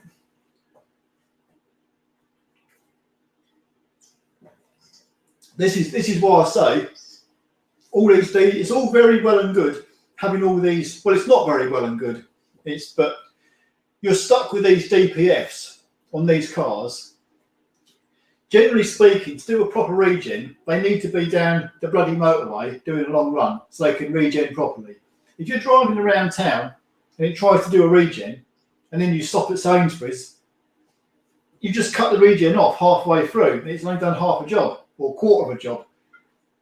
So if you're really doing like short start-stop journeys, it can only end badly because it's going to end up the bloody DPF getting blocked. Truth Reporter, give the old girl a break. Andy Caddy, hi Andy. Hope you're good. Yes, I'm very good. Yep, Wednesday is always a good day because I get to have a beer. Hi Wayne, have you ever used TerraClean? What do you think of engine cleaning chemicals? Do you know what I use? I don't. In the past, we've used like traffic film remover and a pressure washer and getting all the electrics wet and shit like that. Do you know what I use now when I've got an oil leak and I just want to clean the engine up? Brake cleaner, bloody brake cleaner. I get a bottle of spray brake cleaner, and if it's underneath the car, I'll put a bin underneath it and I'll just spray the brake cleaner all over and then just either leave it or blow it with an airline. It does a fantastic job. It really cleans it up, and you haven't got to cover the engine in water and pressure washers and all that. By the way, brake cleaner is quite expensive. I'll just point that a little bit out. Plum 007. Hope all okay. Yes, everything is fantastic. Yep. Alan Green, hi Alan. What car do you own? I own it's an 05 plate Mercedes Vito 109 CDI. It's a rusty old van. It hasn't got to go far though. It's only got to go 3 miles each way every day. Dan Pullin, hi Dan.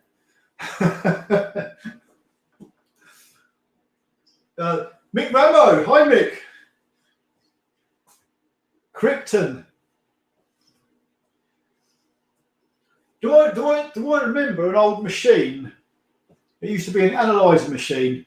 Krypton used to sort of like plug it onto cars to check all the oscilloscope and stuff like that. Blonde man at Marcus. Mike 5, you both should swap bottles. John Judge. Hi John, how's it going?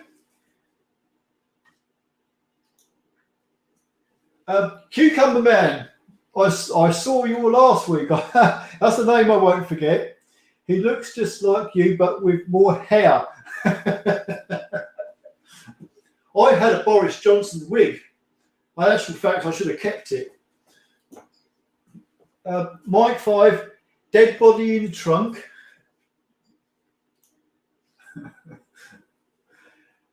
Sidewinder Snake. Hi Alan, recently bought a Mark 4.5 Mondeo that has 74,000 miles and 10 years old next year. Is it worth doing the cam belt now or wait until next year? Here's what I found. Whenever I've had to change a cam belt on a Mark 4 Mondeo, especially the Mark 4.5s, we change them about 100,000 miles. We'll take the belt off and they look almost brand new still. So the trouble is the manufacturers state 10 years or 125,000 miles. I don't want to say to you, no, don't worry about it, it'll be fine, because you don't know what's going on behind that cover. There could be something untoward going on there. So what I would do is it might be worth getting the top cover off, and you haven't got to take the engine mount off to check it. So you can take the top cover off and have someone look at it, and you can visually look at the belt and make an assumption. If it looks really good, you could probably leave it a bit longer. If it looks a bit cracked and not too clever, probably best get it done. Because rubber does deteriorate over time, and 10 years is a fair long amount of time. I have a feeling it'll probably look okay after 10 years, but check it first anyway, just to be on the safe side, because if it's something wrong there and it breaks, it's going to cost you a lot of money. I mean, it won't bend no valves if it does break. It will smash your rockers. It will break all your rockers, but it's still a lot of work and a lot of expense for the rockers. So, yeah. Hi, Wayne. Red Dead Redemption, Dead Space, Uncharted, GTA 5. Yep. I'll tell you something. I banged on about this so many times. Dead Space. Where is it? Oh, I've actually, yeah.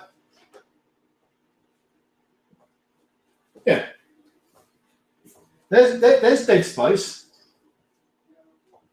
That game is absolutely brilliant. I love it. But I then got Dead Space 2, and it's like, if you ask me, they completely went overboard. Because Dead Space 1, if you know what I mean, everything was in proportion. You would go into a room, you would have all these creatures come at you and God knows what. You'd have enough health to deal with everything, and then you could move on.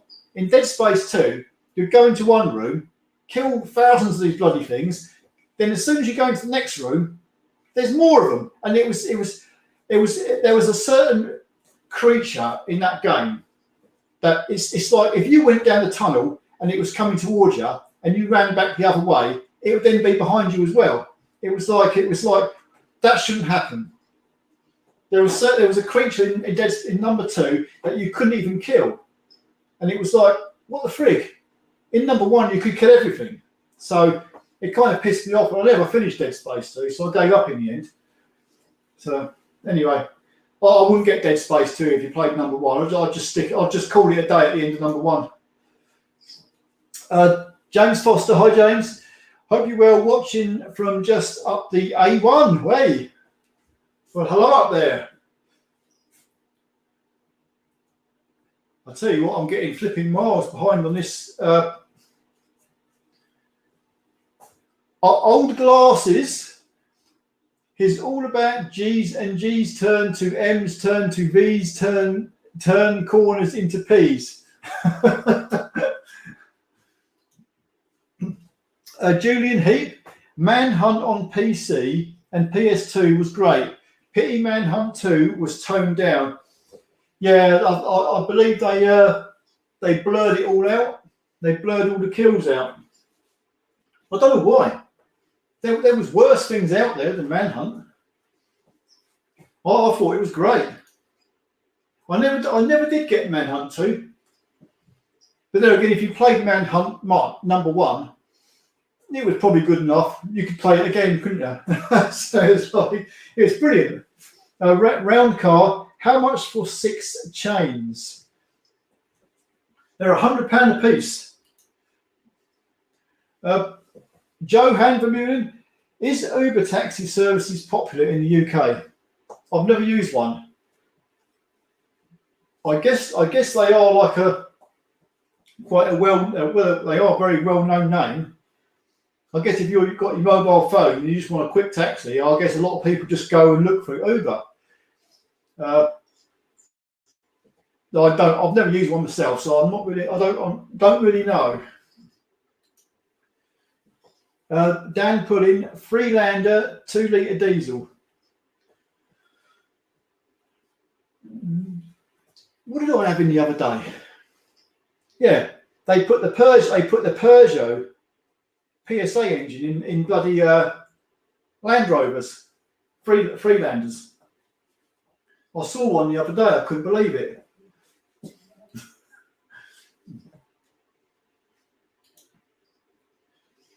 Alexander, 102 watching now. Guys, push that button. Do you know what? There's am I getting more views than the White House in America? Am I getting more views than Joe Biden? That's all I want to know. If I'm beating Joe Biden, then that's great. But there's some people I watch that do live streams, and they've got like more than 10,000 people watching them. And it's like flipping it. You've never seen the comments fly so fast. Can you imagine that? Over 10,000 people watching you. Bloody hell. Mark Radford, hi Mark. Good evening to you. Right comment. Hello, how are you doing? Good night. Are you off to bed? De Golf, what do you think about the Merc OM651 diesel? I don't know what that is. I'm not really up with the Mercs. I'd have to know what sort of like vehicle that's in. John Elson, hi John, hope all is well. A channel to check out on YouTube is Williams Mobile Clutch Services, behind the scene. He's not the guy who does it on people's like driveways, is he? There's some guy I've watched a few times. He sort of like just sticks the camera there, and he'll go to people's houses and change clutches outside their houses. But yeah, I'll try and remember that one.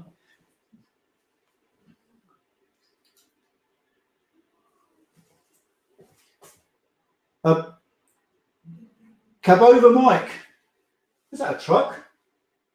Flipping heck. Hey, big old truck.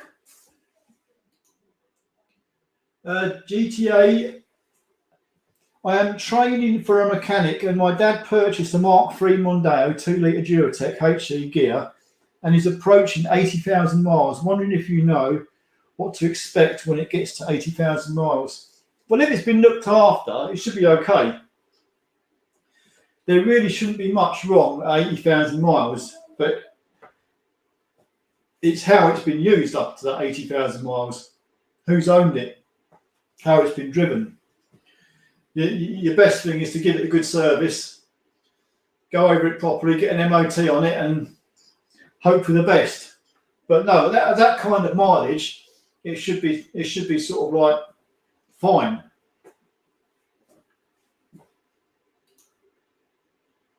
Mark Radford, hi Mark. Mondeo 2016 auto, any good?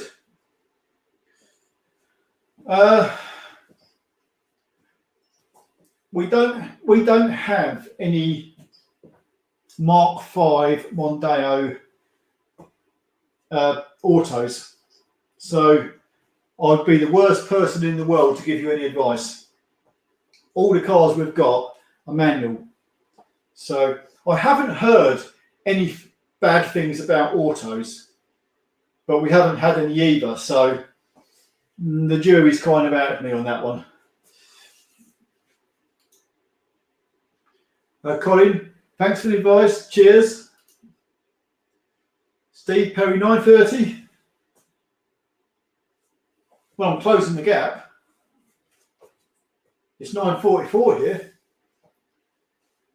I could probably catch up with this. Where is Monica going live? When is Monica going live? She did say she will join in another live stream at some point. But you see, she has a busy life. I don't. I'm a slob. I ain't got nothing to do. So I can stand here. I could do a live stream nearly every night of the week. She has her Wednesday night, believe it or not, is her gym night. So she has to go and do her weightlifting and all that. I ain't strong enough for that. So I'd rather stand here and drink a beer and talk. But she will join in another live stream at some point. GTA, any advice for maintenance wise when a Mark III hits 80k miles? Any advice will be useful. I've got to enjoy a 9 hours car journey from France in one tomorrow. Well, one of them 2 litre petrols, it's spark plugs. Make sure you put a little bit of like silicone grease up the spark plug lead holes in case there's any wetness gets on them. You never know. Air filter, oil filter change. Pollen filter, I don't tend to worry about too much as long as you've got plenty of air coming in through your air vents. Check all your brakes. Have someone check all your suspension out properly. Make sure the exhaust isn't hanging off or anything like that to break. No, there's not a great deal you can do to these cars anymore. It's basically just check it all over. A few basic service parts you change. It's not like them years ago. Bloody hell. Years ago, you'd have to get a car in. Apart from your oil and filter, spark plugs and stuff like that, you'd have to fit points and condenser. You'd then have to do the ignition timing and turn the distributor to set it all up. You then have to set your carburetor up and tune your carburetor and put it on an analyzer machine and check the CO coming out of the exhaust to set your carburetor up. There was an awful lot of things you used to have to do, including setting up all your tappets if it is overhead valve with feeder blades and all that. Servicing on the cars of the past used to be quite a big job in a lot of cases. These days, it's just a case of, here, have a fuel filter and an oil and filter and an air filter. That's about it. You're done. Maybe a set of brake pads. But no, just get it a good service. Change all the filters. Have a good look around. It might be worth pulling off your auxiliary belt. And if someone knows what they're doing, get the hand on each pulley and make sure none of them are rough or anything. There's no plane and water pump or anything. I know that the water pumps on the Mark IIIs can leak, so it's worth having a check on that, and maybe changing your auxiliary belt if it's a bit, because if the rubber belts can get a bit hard. Put a new belt on it, it'd be fine. Just make sure you check all the bearings and everything like that on them pulleys, alternator and all that. John T, could you still use the old Krypton machines? I'd probably have to read the instructions now, but they used to be good old machines. They would tell you a lot, especially the ones with the oscilloscopes and all that. They were ever such sort of like, they would, you could use them to diagnose things back then. They don't seem to have that anymore. It's all done on like scanners and snap-on plug-in tools. Mick, I've same as you, Van, and age. I love it. She called Vicky Vito. Yeah, I've heard you say that many times.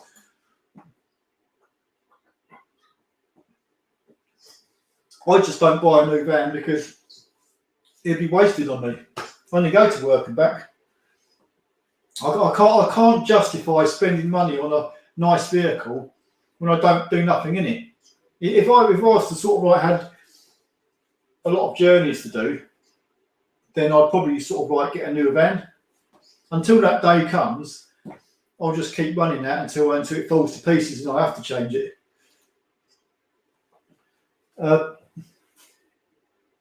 Cab over Mike, Mark 4 2010 Sports, just fully serviced, intermittent poor starting, sometimes starts first time, other times needs cranking. Glow plugs, fuel running back, 50 started before service. Well, it sounds like they've probably got the bloody fuel filter sealing wrong or something like that. I have had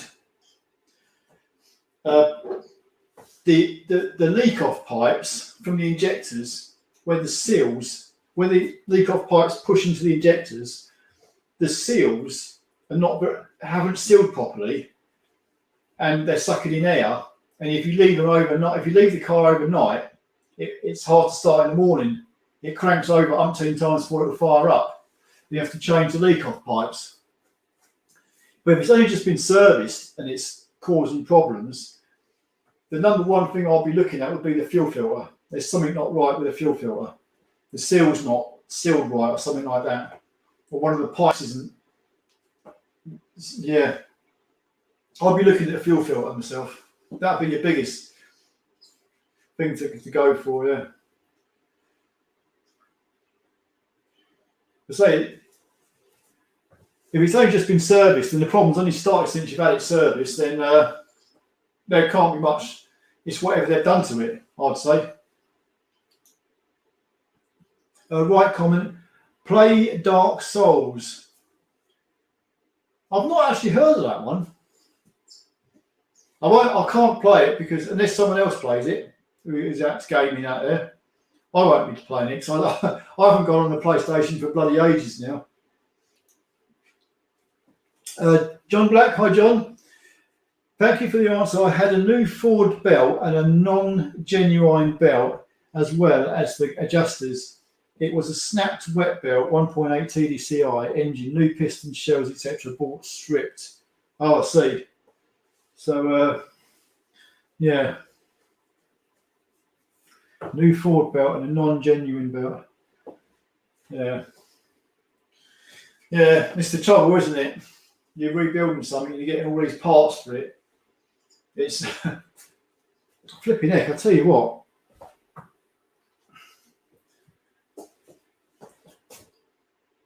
That camera seems. I'm gonna have to do something about the lighting in here. Maybe I should just move forward. It's like I go back here, it's even worse. Oh my god. Well, I hope you get to the bottom of it, John. Hi Wayne. I'm going to try Dead Space 3. The first Dead Space was like a horror film played in the dark, plenty of jumpy bits. I didn't know they had a number 3 out. I couldn't get past number 2. I got pissed off with number 2. It was too hard for me. So I gave up.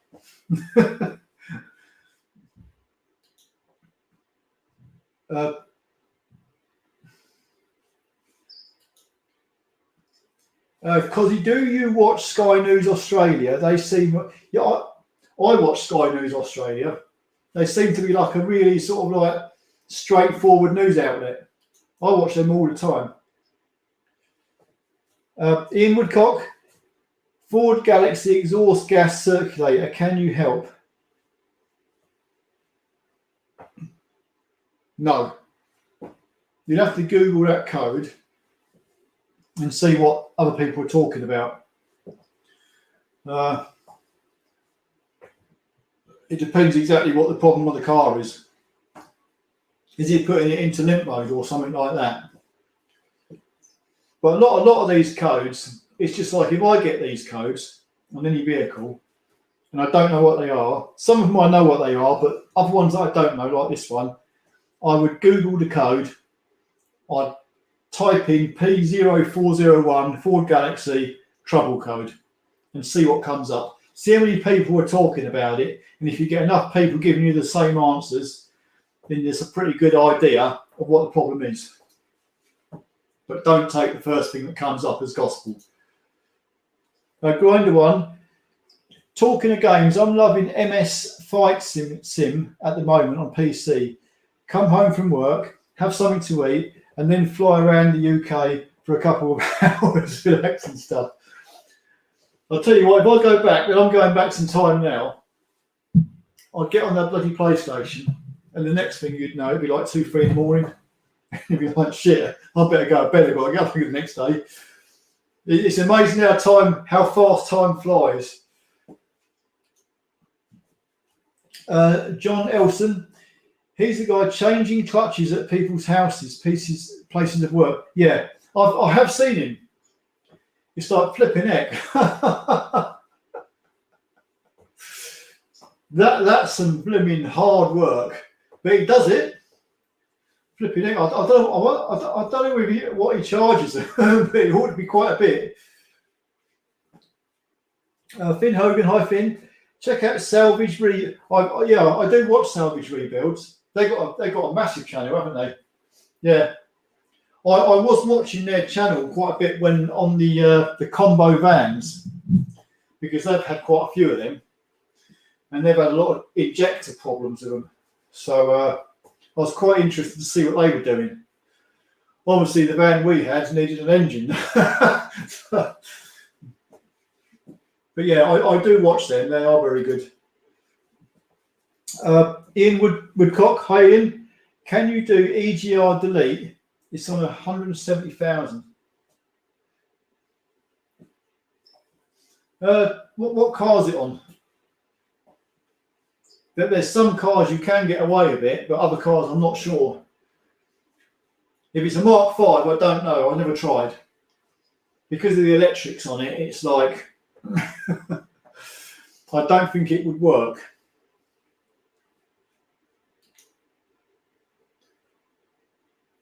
Ian, hello, can you help?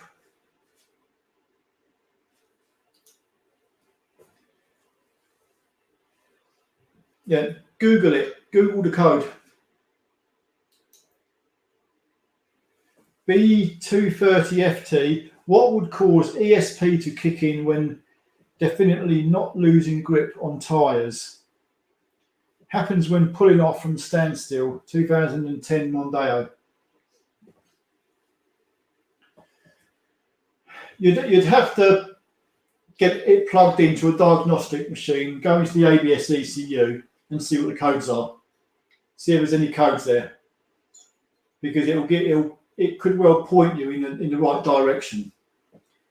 It doesn't mean. I know on the Mark III Mondeos, the sensors were earthed to the actual hubs. They're not on the Mark Vs. So if you had a bad earth from one of them sensors, it can cause you ABS problems. But unless you've got an actual code to go on, you could be stabbing in the dark. So you've got to get it plugged in first and see what codes are in the ECU, the ABS ECU, or even the engine ECU, because a lot of these things are interlinked now. Urban Gentry. What's like failing from cold starts, perfect drive for 15 minutes, try starting, nothing, cluster lights on, can hear click of relay but no start. What's like failure from cold car start, perfect drive for 15 minutes, try start, nothing, cluster lights on. No, I'm not entirely sure what you're talking about. You'd have to sort of like write out a comment I can understand a bit better. What car is that on a Mark 5?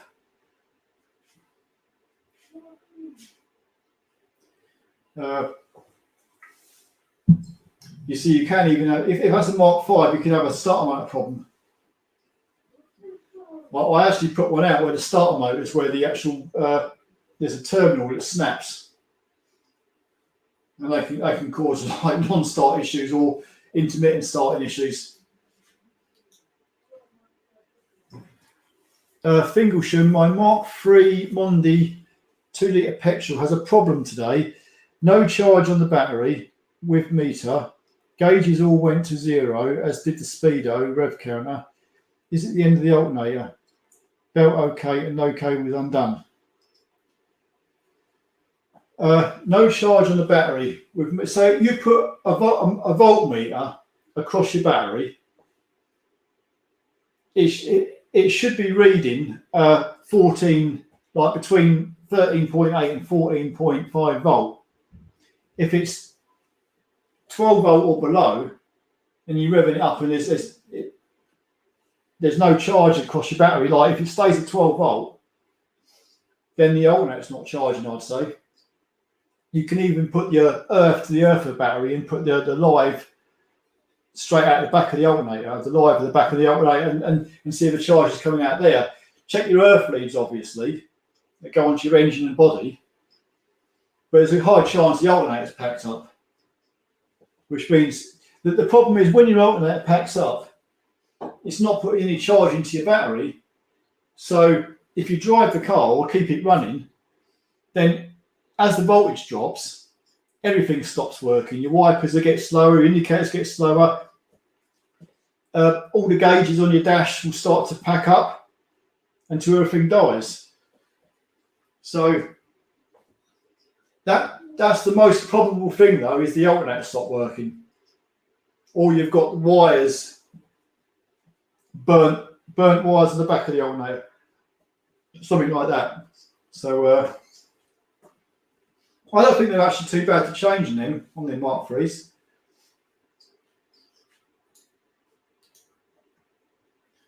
Ian, Ford Galaxy 2007, is it belt or chain? With 2017 Galaxy, if that's a 2-litre diesel, it'll be a belt between the crankshaft and the camshaft, and then from the exhaust camshaft to the inlet camshaft there'll be a little chain. The little chain I wouldn't worry about. You ain't got to worry about that until at least well gone 200,000 miles. But if it's a belt, then it's 125,000 miles you're supposed to change it. It will be a belt though. That's if it is a 2-litre diesel. GTA, good night. Got to be up tomorrow. Yeah, no worries, anytime. Thanks for stopping by. That reminds me, what is the time? Yeah, flipping heck, it's 10 o'clock. How flipping long has this been going for? 2 hours and 3 minutes. 2 hours and 3 minutes of flipping talking. Hi Steve, have you played Duke Nukem? No, I've not heard of that one either. I've played a lot of games in my... I was always I haven't played that one, I haven't heard of it either. I was always into like the survival horror things, like not Resident Evil. I did like Resident Evil 4, I think it was, but I was into Silent Hill and stuff like that. No, I haven't heard of that one. Is it any good? What's going? Come on, mouse, do your job. Michael W. The Golf OM651 can have expensive problems, chain stretch, manifold cracking, expensive service parts, €80 fuel filter, flipping heck, €40 air filter. No, I've not even heard of that one. But the trouble is we don't really get any Mercs in. So, yeah, that don't sound good, does it? thanks for letting us know. I'll keep I'll keep an eye out to avoid them if any of them do come along. Ian, hello. It will start again. Ford Galaxy 2017. Your computer says EGR insufficient flow. Well, I've seen that one before. Will carbon cleaners help with its 170,000? And is it belt or chain? Ford Galaxy 2017. So that's a 2 litre diesel. If it's a 2 litre diesel, it'll be the same EGR that's on the Mark V Mondeo. Insufficient flow means your EGR's bollocks, I should imagine. Generally speaking, if it's the EGR, they can get, there's a mechanical piece in them. Apart from them leaking water, there's a mechanical bit in them. And they can get very noisy and chattery.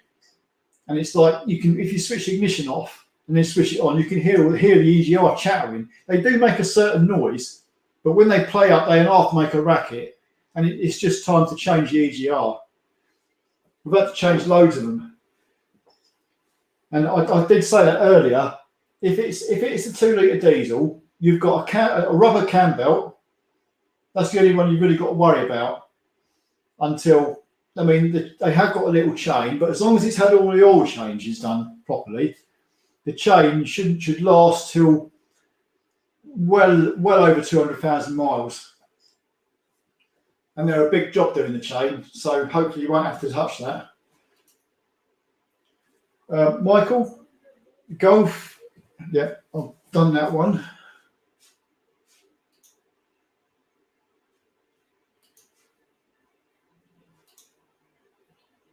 Ian, I think I'm getting a bit, I'm the only tipper today. What's that? Tipper?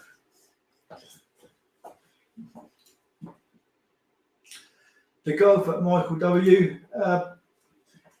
Saab 95, start car in the morning, all okay. After a short drive or even a long drive, when you leave it for 15-20 minutes, no crank, instrument cluster lit, bright, not dimming when cranking, relay clicks okay.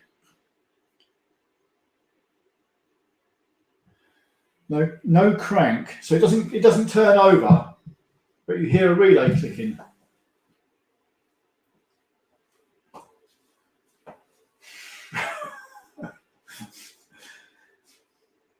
Now, it sounds a bit strange. It sounds a bit strange. It starts up fine. You can drive for 15-20 minutes. Then I presume that you switch it off, then go back to start it again, and it won't even crank over. I mean, there could be lots of things wrong there. Don't know. It's one of them problems. It's just a case of you're going to have to sort of like get it to play up.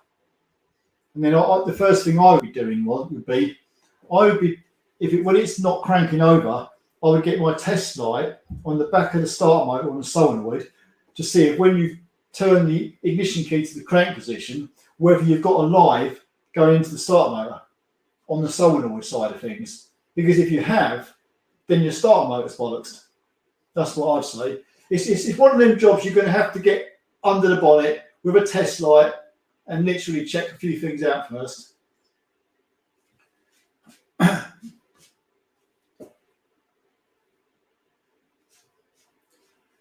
Where the hell am I?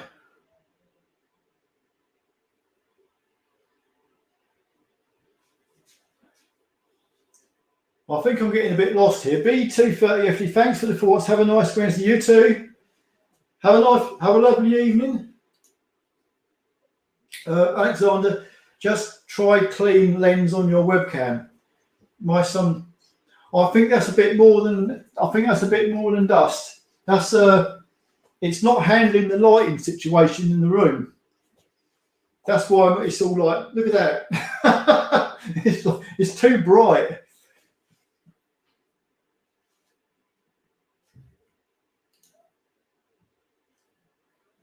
Hey, well, thank you very much. Thanks for the beer. Cheers. Michael W. The Golf can have expensive problems chain. Yep, I've seen that comment.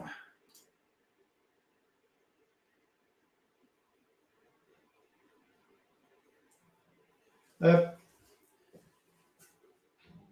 is it belt? I've seen that comment.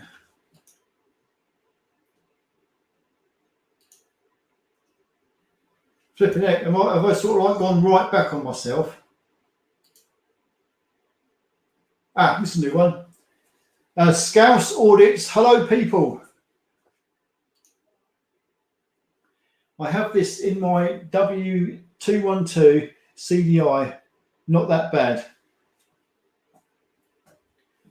I think that W212, that's pretty close to my engine. I forget the name of it, but it's something around about them numbers. Where am I going? Blonde man. Wait. Have you just bought me a fast woman?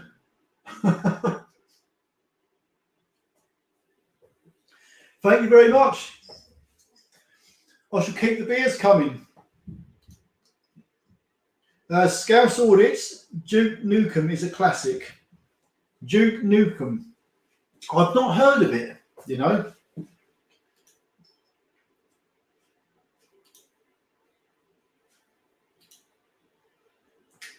A lot of leaks and the oil cooler is a pain to get.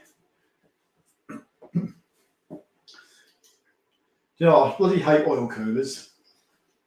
Because you always think it's a head gasket that's gone. It turns out to be a bloody oil cooler. Rusky Steel.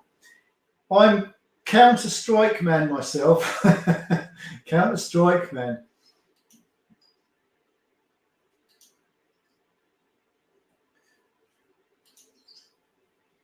Nearly, I've brought that Focus ZTEC S estate in Ely. Are you about at the garage this Saturday? We'll pop in. Not this week, I'm not, because I'm having a break off work at the minute. I'm being a bum for a few weeks. I'm seeing what it's like to get out of bed at 3 in the afternoon and get down the job centre and cash my gyro. No, I won't be there this weekend because I'm off. But I'll be back in a few. I'll be back at the beginning of September. Rocky Singh, hi Rocky. I'm buying a 2018 Volvo V90, 2-litre injection petrol. What do you think of the engine and auto? I don't know. We don't do Volvos. We only do Mondeos. I should imagine, being a Volvo, it's probably very, very good and very fast. If I remember the T5s of the past, they were very quick. They were in Volvo estates. They were good engines. So what I would do is, I can't give you an answer to that, but I'm sure if you Google that car, there's got to be a number of reviews out there, which will give you like a pretty decent idea of what they're like.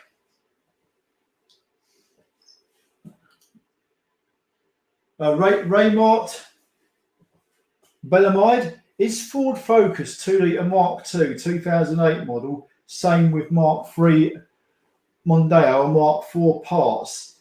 Is it same procedure to change timing belt with Mark III? I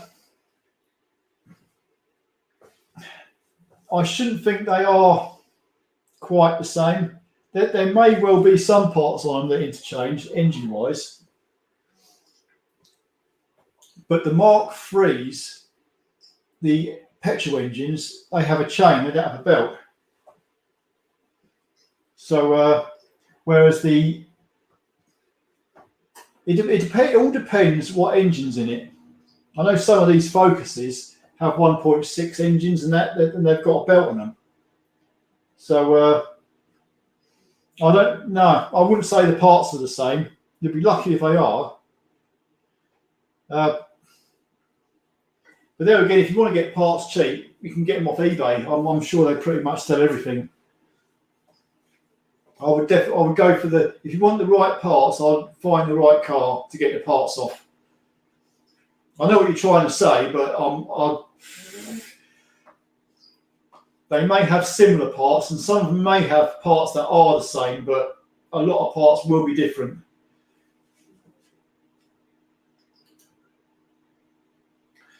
Fahad,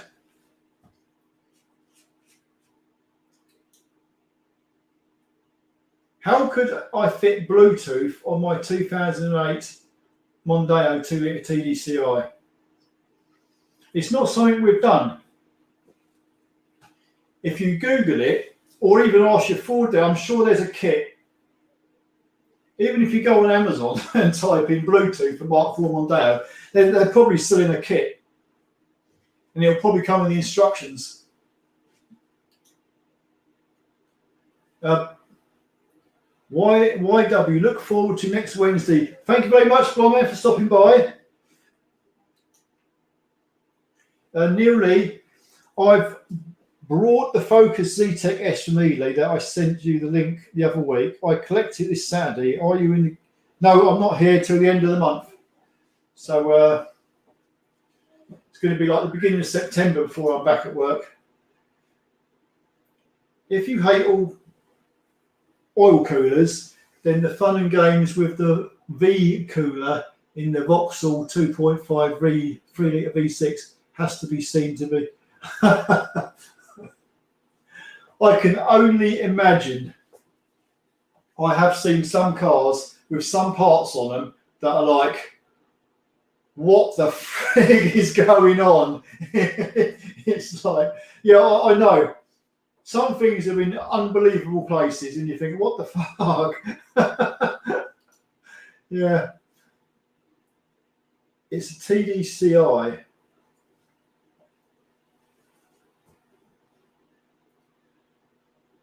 That's the 1.8 TDCi. Good evening and greetings from Norway. Hello there, Lars in Norway. Have you changed many front wheel bearings on Mark IV Mondeo? I've changed a few. Not that many because they don't seem to go that often. They're one of them bearings where you have to take the whole hub off. Or if you can't get the hub out, take the whole leg out, then separate the hub from the shock absorber. And you have to literally press. It's like a bearing and a flange. And you have to press it all out. And they're a bit of a pain. But you need a good press to change them. Max Mingozzi, where did you get your trusty trim tool from that makes an appearance in almost that I don't know, to be honest with you. I just acquired it. I think it came from Lador Windscreens in Bedford. They sell windscreen tools, and that by the way, that tool, it did used to have a blue sheath cover on it on the handle, but that come off and got flung in the bin, so it's just bare metal now. But if you go on Amazon or eBay, they sell a lot of them trim tools. They look ever so familiar. They look quite almost the same. But that was, I'm pretty damn sure it come from the windscreen company, who are called Lador. They were in Bedford. And they obviously, because they sell windscreens, they sell all the tools as well. Because we got a number of tools off them. And I think that's where it come from. But yeah, you can get them anywhere. Frank Galvin, hi Frank. What mileage would you do the second timing belt change in a 1.6 diesel?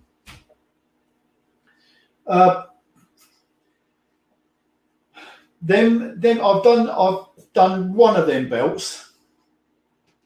It was okay. Didn't really like changing it, to be honest with you. I think they're pretty much the same as the 2 litres. I would do them every 100,000 miles. If they say 125,000 miles, I'd do them at 100,000 miles. We do them a bit less, just to be on the safe side.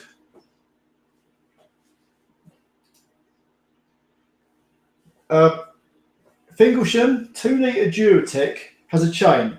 Yeah. The 1.8 and 2-litre Duratecs are chain engines.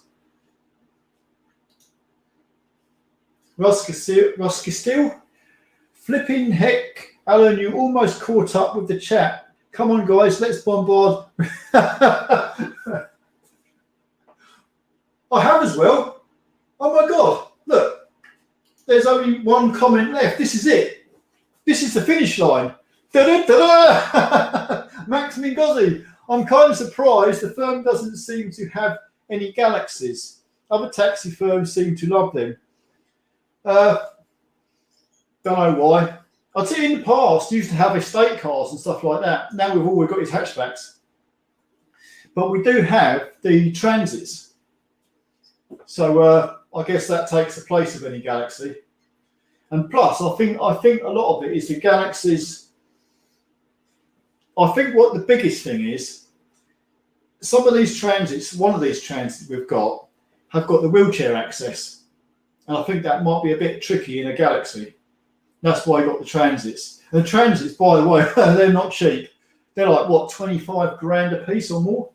Then you've got Cab Direct having to do them up, fit them out. So, yeah, no, we didn't go for no Galaxies. I think they're just too expensive for what they are. They're nice, though. They're nice inside. If it's a family car, like, bloody hell, hey, nice. Go down and seaside in one of them. That would be great. Anyway, look, I got to the end of the chat and there's more comments. John Judge, hi John. I've got a set of aux beam LEDs on your recommendation for the Mark V for the wife. Going to do it Sunday. She'll be. You do know when I make that video, you were able to fit them no problem. The pair of headlight bulbs that I've got, I'm still using them. They're still working. They're in my van now, but they're still working after all this time. But the Driver and Vehicle Standards Agency have changed the law, the MOT law on LEDs now. So apparently they have to be failed. They're an MOT failure. I don't know why, because it's funny, you know, how everything is going LED. So what they're saying, you can't fit LED headlights to your normal halogen headlights. It's stupid if you ask me, but that's the way the law is now. So put your standard headlight bulbs in when it goes for an MOT. Rusky Steel, I hear Mark III Mondeo upgrade brakes with Focus ST ones. I wonder how many around. I need a pair.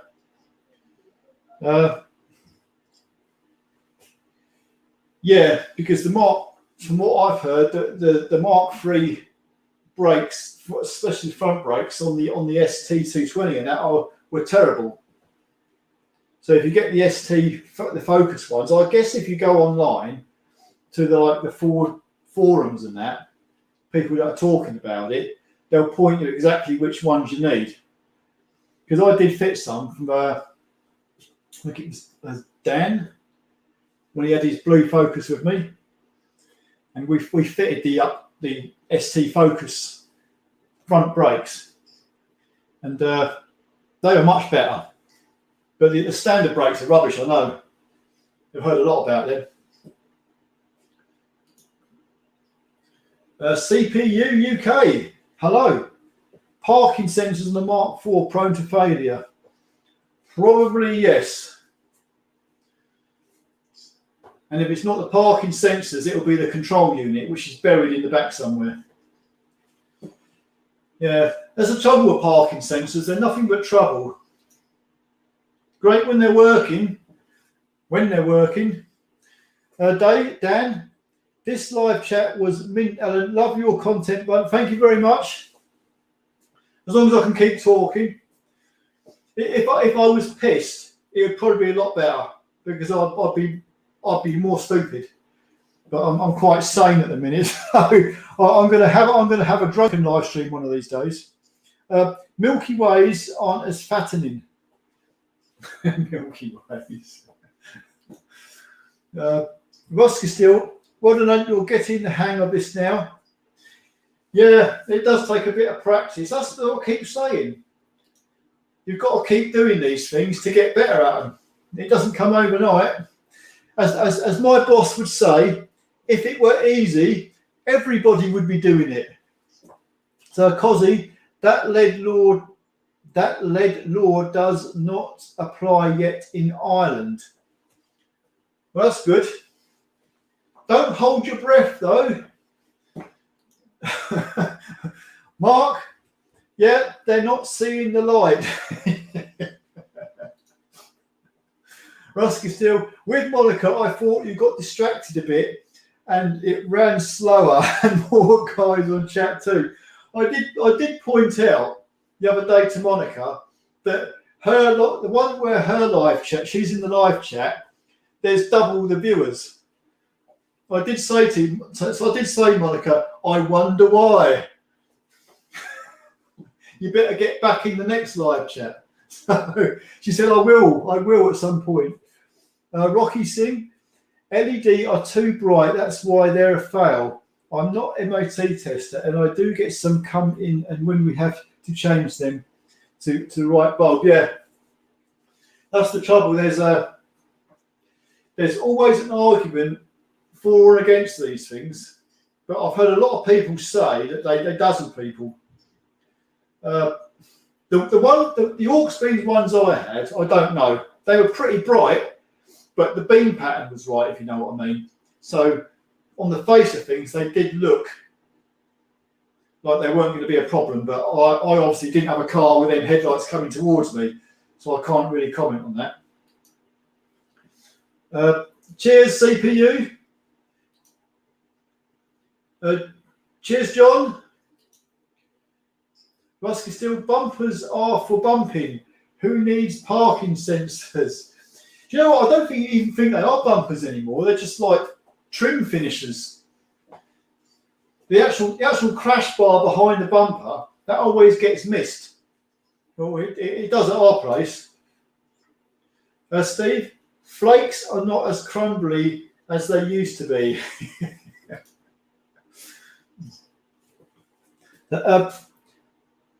Chris Lemieux House, how are the turbos on Mondeo Mark 5? Have you ever spoken about them? I haven't spoken about them, no. That's because they ain't gone wrong. We've only ever had one changed, and that was because it was leaking fumes. It didn't break up or anything like that. It was still working perfect, but it was leaking fumes out of the body. Not where the exhaust clamp goes on, but the other side of the turbo. And it was like the turbo had to come off to be fixed. So we got a second-hand turbo and put it on, which is a lot of work. I do have an engine in the shed outside with a turbo on it that I was going to do a video of showing how to change the turbo. It's quite a lot of work. It's not a very nice job to do either. I'll probably get around to that at some point because I kept the engine with the turbo on it. So when I get the time, I'll do that one. But no, they seem to be ever so reliable. I can't knock the turbos in the Mark 5s. At the moment, as far as I've been aware, they've been faultless. Hi Mick, you have saved a lot of people a lot of money. Well, that's good. That's the whole point. If you can save yourself money doing a few little jobs yourself, then you ain't got to bother me. No, but I mean, if you it's just about sharing knowledge. It's just about getting things out there that people might want to know, just like everybody else is doing. It just makes the whole world a lot easier. Just when I go back to, like, I want to change the phone screen on my iPhone, I can do it myself, or the battery, I can do it myself, because there's videos out there showing step by step how to do it. And it saves you taking it into a shop and paying a lot of money. But then again, there's a lot of people that won't do anything themselves anyway. They just don't feel competent, even if they've got instructions. So it's just for people like us, you know, you want to fiddle about it yourself. And it's not just saving your money. If you can sort of like do something yourself and you do it right and you get it all done, it's like great. I'll tell you something I've done myself, which I never knew. It's out of shot. My kitchen tap is one of them mixer taps that you just turn side to side from hot and cold and then lift the thing up to make the water come out. And it had been leaking for ages, keep dribbling out the sides. And I finally, after months, decided to look into it. And I realised there's a little plastic cartridge that goes inside the tap. So I went on a YouTube onto one of the plumbing channels, and this guy showed me in like 5 minutes how to change it. So I got my wrench out, well, turned the water off, obviously, and changed it. And I bloody got the new valve delivered the next day. Popped it in. It was an aftermarket one, but it went in. It's working perfectly fine. Everything's great. And it's like I could have called a plumber out and cost me £80, £100 to do that, and it cost me like a £5. So, because it's surprising how many differences in testing there are between DVLA and DVA for all supposed to be the UK. Yeah, well, they keep bringing out new laws all the time.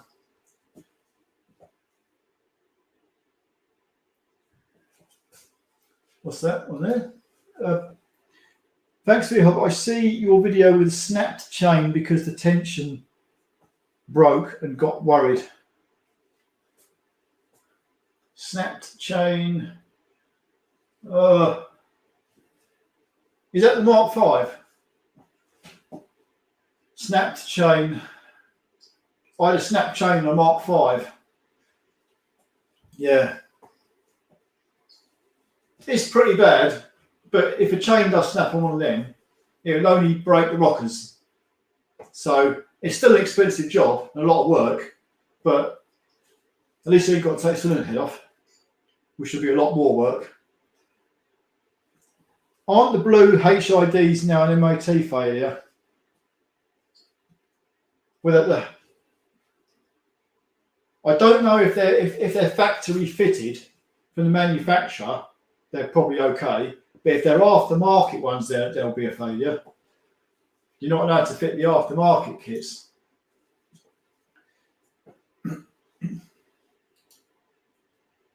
How often are you changing fuel filters on taxis? Every 20,000 miles on the Mark 5s.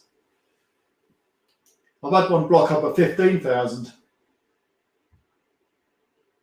Bumpers should be able to take bumps without turning into eggshell. Yeah, it should be able to. Flipping bumpers these days, the bumpers on them Mark 5 Mondeos, flipping heck, they're expensive. A lot of them come already painted. And they're like, flipping heck, hundreds of pounds. Andy Ray 93, go back to steel chrome bumpers. Yes, my old, what was it? Morris Marina. That had a proper chrome steel bumper on it. Used to polish that. Max Mingozi, what do you do with all the waste oil? Lots of garages used to use it as fuel for their space heaters in winter, but I believe this is well, we have it's like a paraffin heater. No, it's not paraffin. It's red oil, red diesel. Our heater runs on. All the old oil, we collect it in like 200 litre drums. And then we have a guy come round in a lorry, and he sucks it all out, takes it away. We have to call him up. Hi George, if you weren't a mechanic, what would you do? I have no idea. Postman? I did apply to be a postman. I didn't get the job. No idea. I wouldn't mind being an aircraft pilot though. Mark, not all phone screens seem to be available. quite possible. No worries, David. I have to change shock absorber and brakes on S-Max. Well, as long as everything comes apart all right, you should be fine. Just make sure you've got a nice long pry bar. If you've got to separate it's sometimes, you know, when you're going to get the bottom arm out, the ball joint out of the bottom arm and stuff like that, having a nice long bar is sometimes helpful to get some leverage. Mark, had a Peugeot 605, the bumpers had shock absorber. Yeah, I've seen that before. Benjamin Schmidt, Wednesday again. It's over now. I think I'm at the end of the stream, guys. Missed it. How are you doing, Benjamin? I'm just trying to get to the end of the comments again so I can clear off. David B, I think I'm the only French on this chat. How's Macron? Haven't heard from him lately. But we have had a few people from France on here. Steve, I also ran a marina for 7 years, cost £30 to buy. I had a few marinas. I had some lovely marinas in the past. I had a coupe. And we've got this black stuff. You paint the headline in, all black inside. And then a vicar bought it off me. Benjamin, broken chain on my RAV4 2WW 2-litre diesel, same engine as a BMW N47. I'm getting a Mondeo. Ooh. BMWs, I've had a lot of chain problems on the petrols. Not on the diesels though, but I have on the petrols. Max, do you routinely change the gearbox oil on the taxis? No. No, we don't. We only change it when we do a clutch. And that could be 150,000 miles. A lot of them last too. I change the oil at the same time as do the clutches. Bull bars are banned. Pedestrian safety. Like many cars these days, my Citroen C6 has pyro bonnet that pops up on crash to protect pedestrians.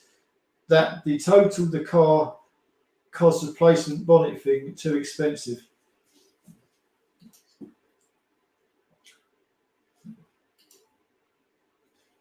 Hi Darren, love watching. Thank you very much, Darren. I'm just about to finish now. That was it. You're the last person on the stream. We're at the end of it. I've just crossed the goddamn finish line. That's it. I'm calling it a night. Time out. Thank you very much for everyone watching. I will be here again next Wednesday. And if I do get the chance to make a video, I will make one. I've got one half being made. But it's going to take a little while before I get the parts arrived. But anyway, for tonight, thank you everybody for joining the live stream. It's been a pleasure. And I'll be doing this again next Wednesday anyway. So thank you very much. And I'll see you guys in the next one. Shall I say?